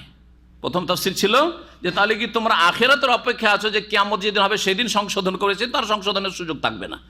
দ্বিতীয় তাফসীর হচ্ছে যে এটা দুনিয়ার ক্ষেত্রে বলা হয়েছে যে তোমরা কিসের অপেক্ষায় আছো, যে পাপ করে যাচ্ছ আর সংশোধন করছো না, তওবা করছো না, ফিরে আসছো না আল্লাহর দিকে?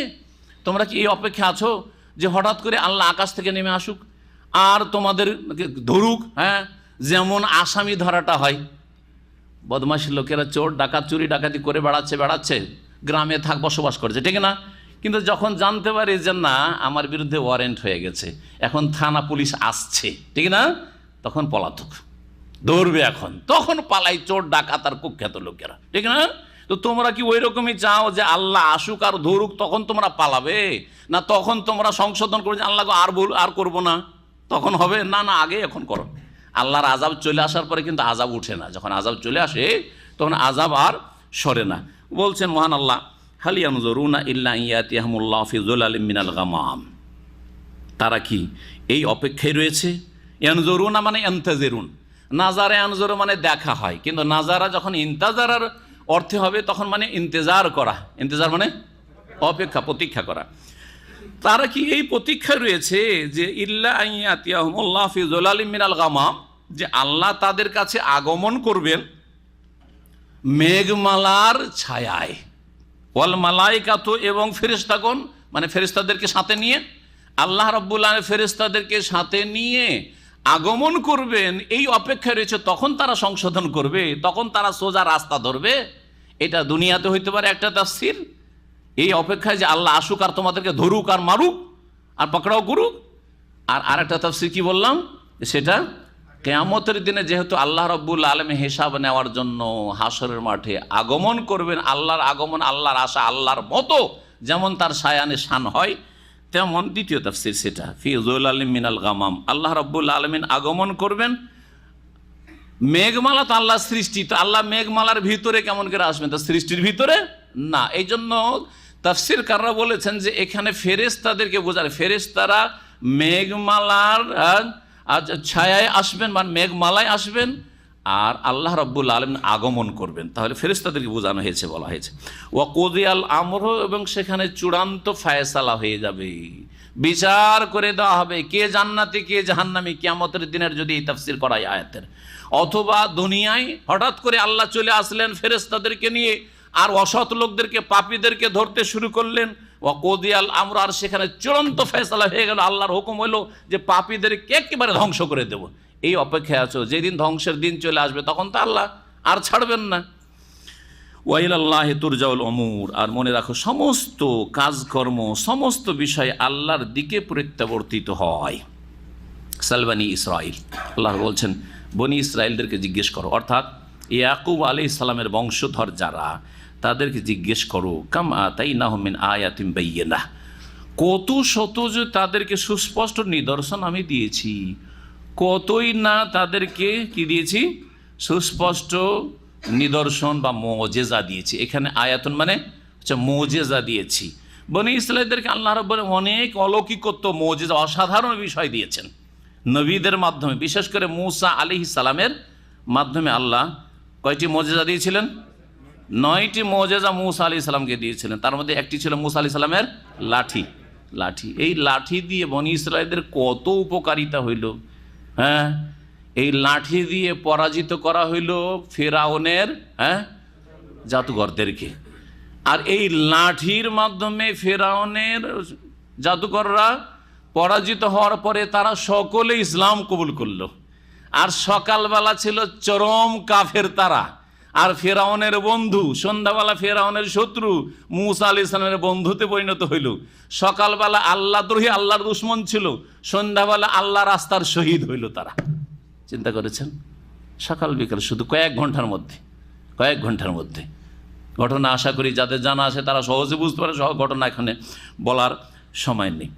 এই লাঠি দিয়ে যখন সাগরের কাছে ভোর রাত্রে পৌঁছিলেন, সকাল হয়ে আসছে, ওই দিক থেকে ফেরাউন হাজার হাজার সেনাবাহিনী তাড়া করে আসছে ধরার জন্য বনি ইসরায়েলদেরকে। তারা এই লোহিত সাগর পার করে চলে যাবে নিরাপদ স্থানে, যেখানে ফেরাউন পৌঁছিতে পারবে না। ওই সময় সামনে সাগর আর পেছনে হাজার হাজার সেনাবাহিনী। বনি ইসরায়েল তো ভয়ে ভীত যে কি করলে মুসা, ইন্না লামুদরাকুন, আমরা তো ধরা খেয়ে যাব। আল্লাহ কি বললেন? কাল্লা, কোশ্চিন কালেও না, কখনো ধরা খাবো না আমরা। ইন্না মাইয়া রব্বি সাইহাদিন, আমার সাথে আমার রব আছেন, সাইহাদিন, শীঘ্রই তিনি রাস্তা দেখাবেন। এক্ষুনি আল্লাহ কোনো রাস্তা দেখাবেন। কি রাস্তা আল্লাহ দেখালেন?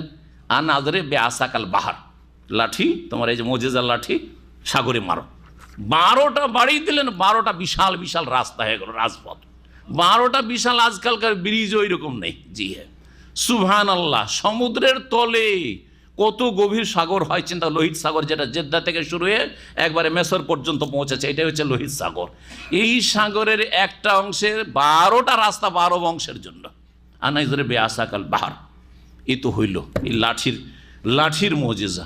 তারপরে ওখানে তিহের ময়দানে গিয়ে খোলা আকাশ, সেখানে গিয়ে পানি নেই, খাবার নেই, বাড়ি ঘর নেই, ওইদিকে ওপর থেকে রৌদ্র পড়ছে, পেটে খেতে নেই। আল্লাহ সব ব্যবস্থা করলেন। লাঠি দিয়ে কি ব্যবস্থা করলেন? আল্লাহ বললেন যে আনিজরে বেআসাকাল হাজার, পাথরে মারো। পাথরে 12টি বাড়ি মারলেন, আর 12 দিক থেকে 12টি ঝর্ণা ছিটে গেল। এক এক ঝর্ণা এক এক বংশের জন্য। 12 ভাইয়ের, যে বনি ইসরায়েলরা, ইয়াকুব আলাইহিস সালামের ছেলে 12 ছেলে ছিলেন, 12 ছেলের 12 বিশাল বিশাল বংশ হয়ে গেছে। মূসা আলাইহিস সালামের যুগ আস্তে আস্তে, ইউসুফ আলাইহিস সালামেরা 12 ভাই, আর তাদের বংশ থেকে, এই 12 ভাইয়ের বংশ থেকে মূসা আলাইহিস সালামের যুগ আস্তে আস্তে হাজার হাজার মানুষ, বনি ইসরায়েল, নারী পুরুষ। তাদের জন্য যাতে করে কেউ কারো ঘাটে গিয়ে পানি খেতে গিয়ে ঝগড়া বিবাদ না লাগে। নিজের বংশরা আলাদা আলাদা, আমাদের বংশে এটা ওদের বংশের, ওদের বংশের। জি হ্যাঁ, এই লাঠির কথা তো গেল। খাওয়ার ব্যবস্থা করতে আল্লাহ কি করলেন? মান্নার সালওয়া নাজিল করে দিলেন। এদিকে গোস্ত আর হালুয়া। জি হ্যাঁ, পানি তো হয়ে গেল। রোদ লাগছে যে, ওয়াজাল্লালনা আলাইহিমুল গামাম, আল্লাহ বলছেন যে মেঘমালা থাকলো সারা বছর ধরে, আছেই মেঘ আছে, কোনো রোদ লাগে না, কিচ্ছু নেই, সূর্যই দেখতে পাই না। জি, যেমন শীতকালে এখন ভারত বাংলাদেশে যে অবস্থাটা দেখছেন, 1 সপ্তাহ 15 দিন খবর পাচ্ছি যে কোনো সূর্যের মুখই দেখতে পাওয়া যায়নি। জি হ্যাঁ, চিন্তা করেন আপনি যে তা আল্লাহ এইসব নিয়ামত দিয়েছিলেন অলৌকিকভাবে, মোজেজা স্বরূপ। মহান আল্লাহ বলছেন যে বনি ইসরায়েলদেরকে জিজ্ঞেস করো, কাম কাম আরবি গ্রামারে 2 ভাগে বিভক্ত। কাম খাবরিয়া মানে কতর অর্থ হয় কত শত, বহু কত মানে আমরা কত টাকা 2 ভাবে জিজ্ঞাসা করি, কত দাম, এটা একটা কত। আর একটা হচ্ছে আরে তোমার মতো কত লোক দেখলাম, ঠিক না, তোমার মতো কত লোক দেখেছি, ঠিক না, 2 কত একই, দুটোর অর্থ আলাদা আলাদা। এগুলোর নাম বাংলা গ্রামার যারা জান পণ্ডিতরা তারা বলবেন, আমি আরবি গ্রামার জানি, আরবি গ্রামার বলছি।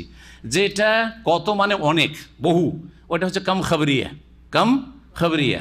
আর যেটা কত মানে কাম ফুলুস, কাম রিয়াল, এই যে কত পরিমাণ জিজ্ঞেস করছেন, এটা মানে হচ্ছে কাম ইস্তিফহামিয়া, এটার নাম হচ্ছে কাম জিজ্ঞাসামূলক, জিজ্ঞাসামূলক। তো এখানে কি রয়েছে, কাম খাবরিয়া, কাম আতাইনাহুম মিন আয়াতিন বাইয়িনা, এদেরকে যে কত আমি সুস্পষ্ট মুজিজা দিয়েছি, মানে বহু সুস্পষ্ট মুজিজা দিয়েছি। ওমাই ইউবাদদিল নিয়ামাতাল্লাহ, তারপরে এই ইহুদিরা বনি ইসরাইলরা আল্লাহর নিয়ামতের কুফরি করেছে।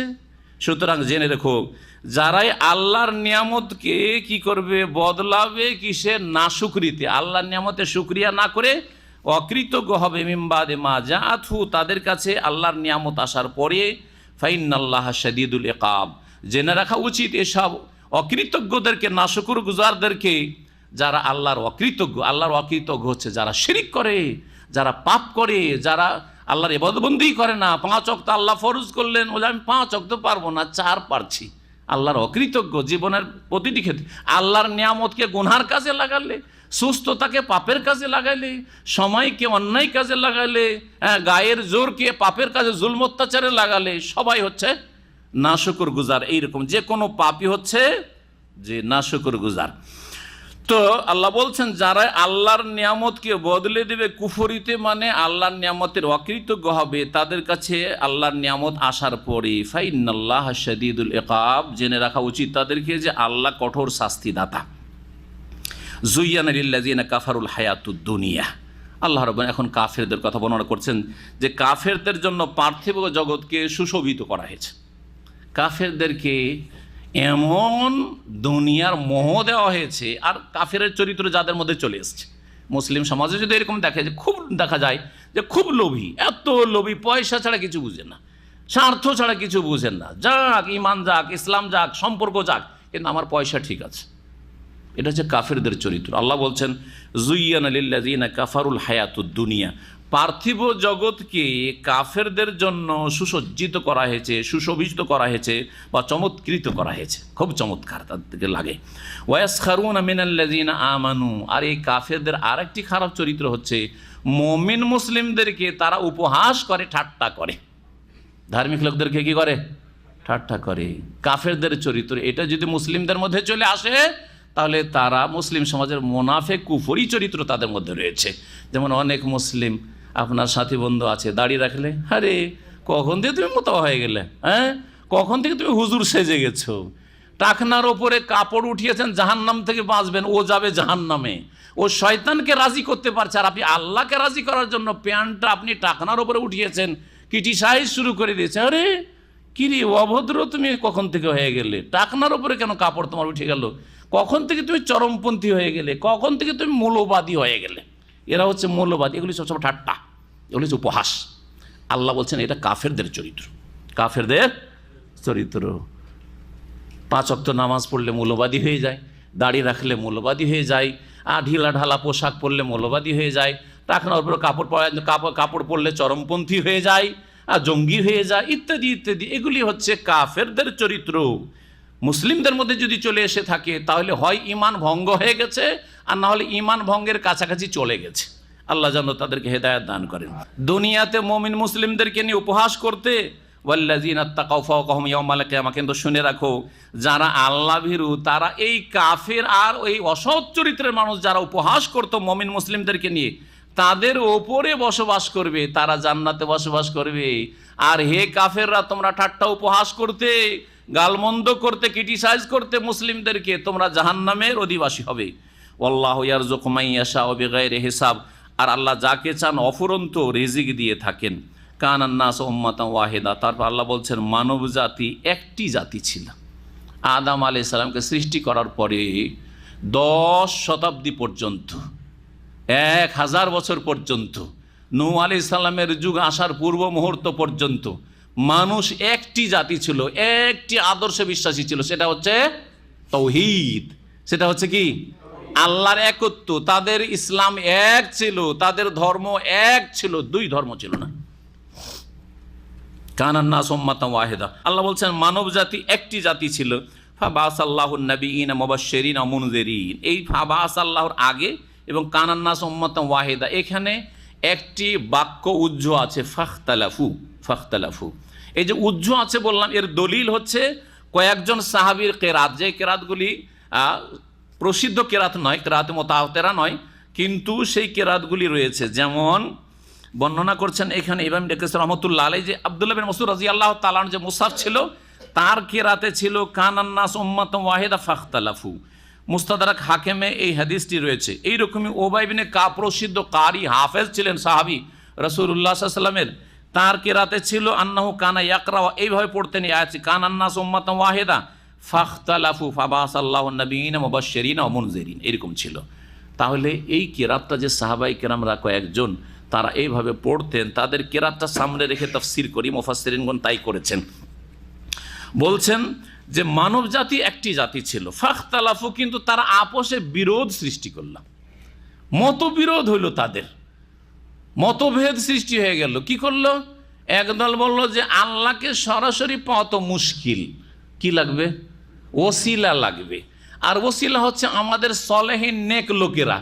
নেক লোকেরা যখন ওসিলা, এদেরকে দেখলে আমাদের ঈমান তাজা হবে, আর এরা তো দুনিয়া থেকে মারা গেছে, তো এক কাজ করি, এদের প্রতিমূর্তি তৈরি করি, এদের রূপে প্রতিমা পুতুল তৈরি করি, আর তারপরে সেগুলি দাঁড় করে দিই আমাদের উপাসনালয়ে, এবাদত বন্দিগির জায়গায় সামনে, তাহলে আল্লাহর এবাদতে মনোযোগী আমরা হইতে পারো, কারণ এরা সব ওলি আউলিয়া ছিলেন, গৌস কুতুব ছিলেন।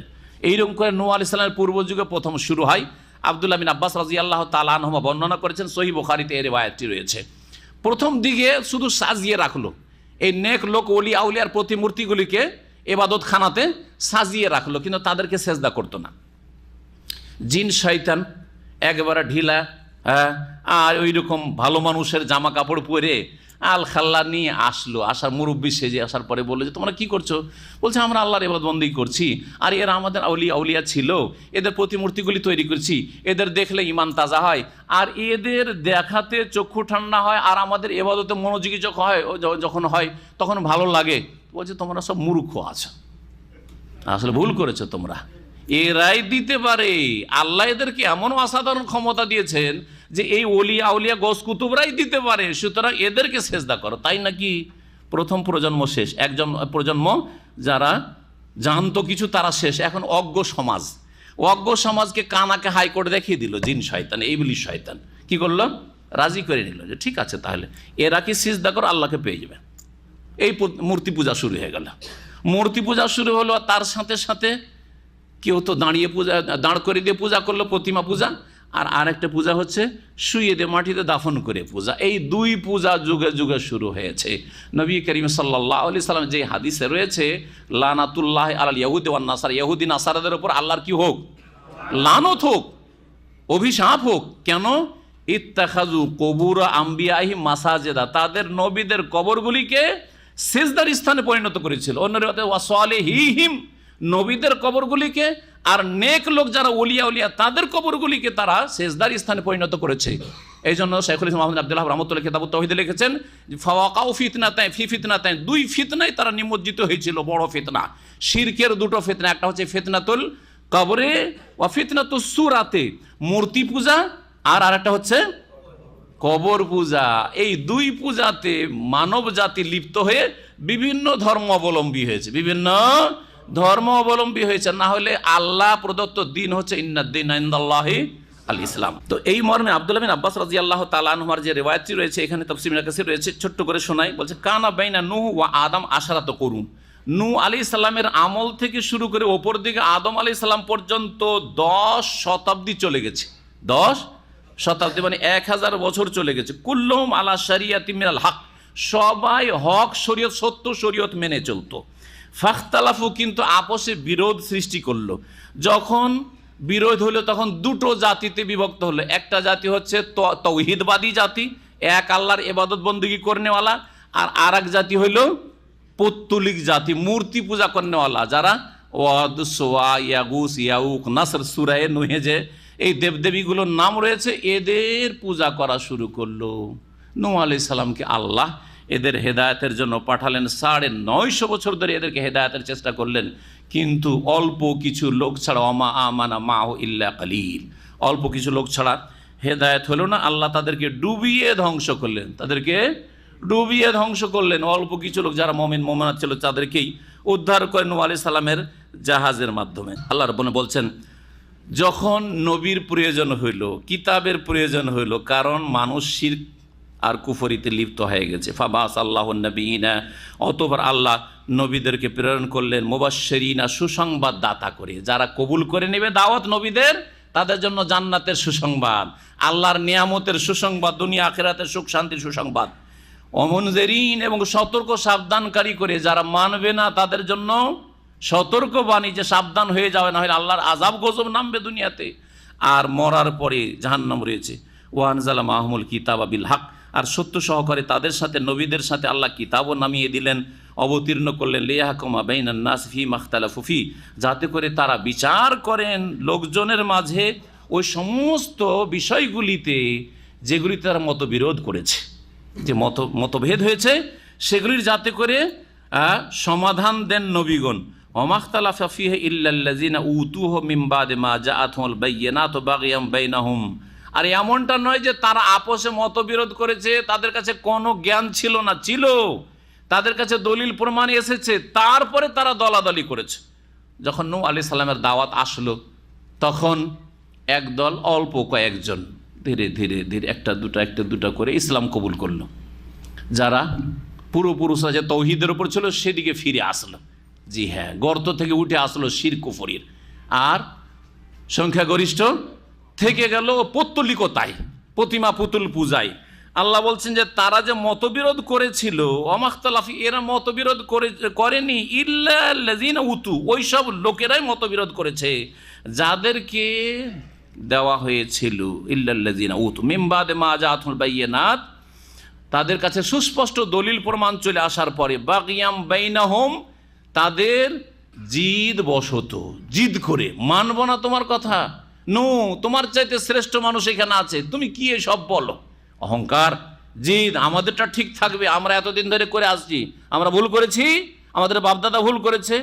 অধিকাংশ মানুষ যে গুমরাহ হয়ে আছে, সত্য পৌঁছে যাওয়ার পরেও তার পিছনে বেশ কিছু বাধার মধ্যে একটি বড় বাধা হচ্ছে জিদ, নিজের জিদ পুরা করা, নিজের জিদ পুরা করা। আজকাল অধিকাংশ মানুষ হকের কাছে আসতে চায় না, আমাদেরটা ঠিক থাকে, আমাদের লাঠিটা মানিয়ে নিতে হবে, ওদেরটাকে ভুল প্রমাণ করতে হবে, বোঝা গেছে না?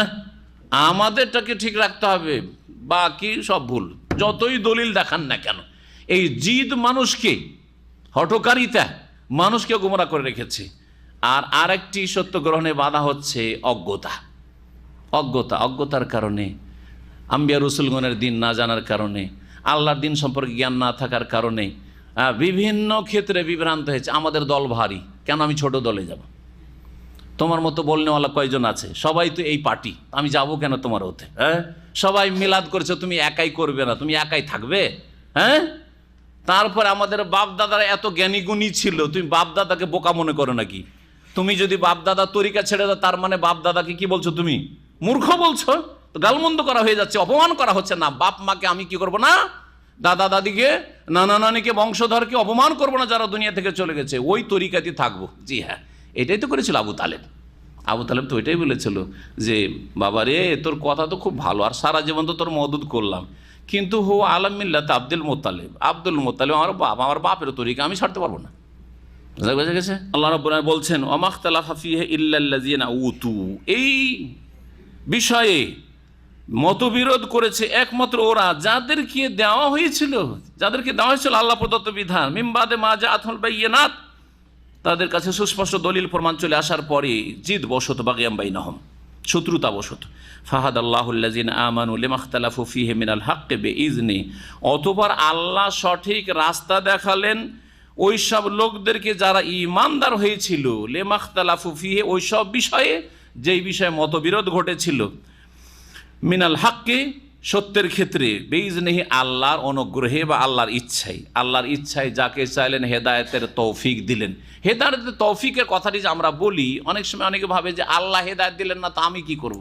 না রে ভাই, আপনাকে আল্লাহ হেদায়েতের ব্যবস্থা করেছেন, কিন্তু আপনি ওইদিকে কাছে আসেননি। আল্লাহ জবরদস্তি কাউকে হেদায়েতও দেন না, আর জবরদস্তি কাউকে গুমরাও করে দেন না। আল্লাহ দেখে যে আপনার অন্তরটা কি চায়। আপনার অন্তরে যদি উদারতা থাকে, খোলা মন, আমি হক কথা কবুল করব, আল্লাহ এবং রাসূলের কথা কবুল করব, আমি কোরআন এবং হাদিসের দলিল দিয়ে চলব, আমি যেটা আল্লাহ চেয়েছেন সেটা বলবো, যেটা রাসূলুল্লাহ সাল্লাল্লাহু আলাইহি ওয়াসাল্লাম, আমার রসুল একজন, আমার কিবলা এক, আমার দিন এক, তো এত কেন মতবিরোধী, এত কোনো তরিকাতে যাবে, একটা তরিকাতে চলবো।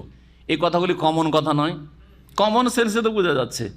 এই কথাগুলি যারা বোঝার চেষ্টা করবে তাকে আল্লাহ হেদায়েত করবে না। যে বলবে যে না সবটাই ঠিক, আর তারপরে আমাদের এত বড় বড় আলেম ওলামার হুজুর কিবলারা বুঝে নাই, হ্যাঁ বুঝেছেন, ইত্যাদি ইত্যাদি। তারপরে ওলি আউলিয়া গৌস কুতুব, ওদের সম্মান করতে হবে না, ওদের সম্মান মানে কবরে ফুল চড়ানো, কবরে চাদর চড়ানো, আর কবরে সেজদা করা, আর ওরুস লাগানো, এগুলো তো নয় রে ভাই।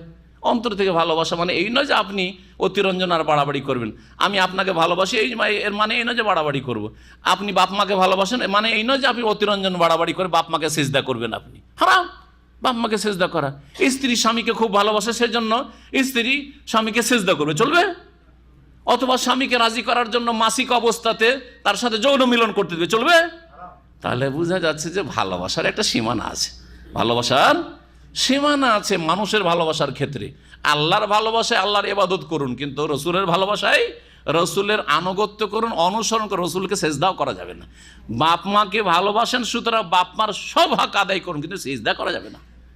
আলেম ওলামাদেরকে ভালোবাসেন, আপনি ওলি আউলিয়াকে ভালোবাসেন, কিন্তু তার মানে এই না যে ওলি আউলিয়া মরে যাওয়ার পরে সেজদা করবেন, অথবা জীবিত থাকলে সেজদা করবেন, জায়েজ নাই, অথবা কদম বেশি করবেন। এই আদর্শ নবী শিখান নাই সাল্লাল্লাহু আলাইহি ওয়াসাল্লাম। আল্লাহ রাব্বুল আলামিন তারপরে বলছেন যে আল্লাহু ইয়াহদি মান ইয়াশাউ ইলা সিরাতিন মুস্তাকিম, আল্লাহ যাকে চান সরল পথ প্রদর্শন করেন। তারপরে আল্লাহ রাব্বুল বলছেন যে দেখো জান্নাতটা অত সহজ না, জান্নাত পাওয়ার জন্য একটু কর্ম করা লাগবে, একটু কষ্ট করা লাগবে। তোমাদের পূর্বে জাতিরা কত কষ্ট করেছে, সুতরাং কষ্ট স্বীকার করতেই হবে। প্রতিকূল অবস্থা আসবে, মানুষ কষ্ট দেবে, বরদাস্ত করতে হবে ইত্যাদি। আম হাসিবতুম আন তাদখুলুল জান্নাহ, তোমরা কি ভেবেছো যে তোমরা জান্নাতে সহজে প্রবেশ করবে? ওয়ালাম্মা ইয়াতিকুম মাসালুল লাযিনা খালাউ মিন ক্বাবলিকুম, অথচ তোমাদের পূর্বে যে সব লোকেরা চলে গেছে তাদের যে অবস্থা হয়েছিল সেই অবস্থা তোমাদের হয়নি, সেই অবস্থা তোমাদের ওপর আসে নাই। মাসাতুল বাসা, তাদের কি অবস্থা হয়েছিল? তাদের কি অভাব, দারিদ্র স্পর্শ করেছিল। মাসা মানে স্পর্শ করা, মানে তারা দারিদ্রের অভাবের সম্মুখীন হয়েছিল, খুব অভাব ছিল, খেতে পায়নি, ক্ষুধার জ্বালা বরদাস্ত করতে হয়েছে, আর্থিক সংকটে থেকেছে। এই নয় যে আপনারাই শুধু অনেকে ভাই চাকরি বাকরি নেই কি করে খাবো, ভাই টাকা পয়সা নেই কি করে চলবো, ভাই এত টাকা খরচ করে এসেছি কিভাবে কি হবে। শুধু আপনার না, আপনার চেয়ে অনেক বেশি তারা কষ্ট করেছেন। যে মাসাতুল বাসা, বাসা মানে হচ্ছে আর্থিক সংকট, আর দাররা মানে হচ্ছে শারীরিক সমস্যা, অর্থাৎ রোগ ব্যাধি। জি, তারা কেউ হতাহত হয়েছে, ক্ষত বিক্ষত হয়েছে, আর কেউ রোগাক্রান্ত হয়েছে, তাতেও বরদাস্ত করেছে, ধৈর্য ধারণ করেছে।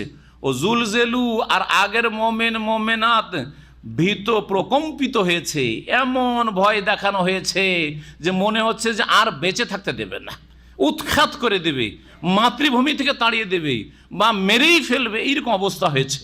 ও জুলজেলু হাত্তা ইয়াকুলা রাসূল, এমনকি রসুল যুগে যুগে যে রসুলগণ এসেছেন, রসুল মানে শুধু শেষ রসুল না, এখানে যুগে যুগের প্রত্যেক রসুলের কথা বলা হয়েছে, আর প্রত্যেক উম্মতের কথা বলা হয়েছে যারা আল্লাহর দ্বীনের ওপর থেকেছে।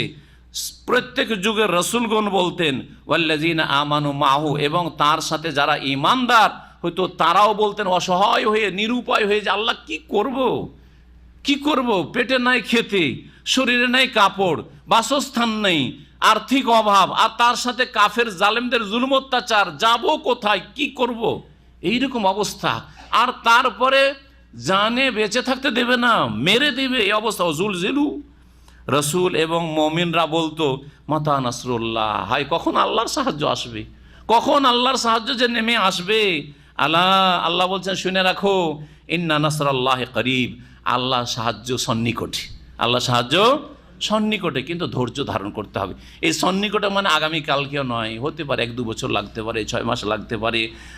কতদিন লেগেছেন নবী করিম সাল্লাল্লাহু আলাইহি ওয়াসাল্লামকে? চিন্তা করুন তো, 23 বছরের জীবনে 13 বছর মক্কায় আর 8 বছর মদিনায়। 13 আর 8 21 বছর পরে মক্কা বিজয় হয়েছে, যেখান থেকে রাতে লুকিয়ে পালাইতে হয়েছে, আর সওর পাহাড়ের গুহায় 3 দিন লুকিয়ে থাকতে হয়েছে।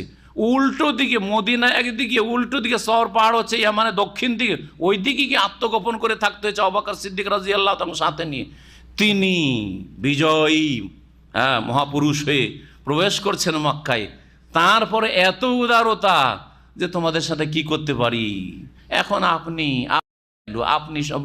সম্মানিত মানুষ, আপনার পূর্বপুরুষ বাপদাদা সম্মানিত মানুষ, আমাদের সাথে সম্মানজনক আচরণ করবেন। কাফেররা বলল, নবী করিম সাল্লাল্লাহু আলাইহি ওয়াসাল্লাম বললেন যে ইযহাবু ফাআনতুমুত তুলাকা, যাও তোমাদেরকে ছেড়ে দিলাম, মাফ করে দিলাম, ছেড়ে দিলাম।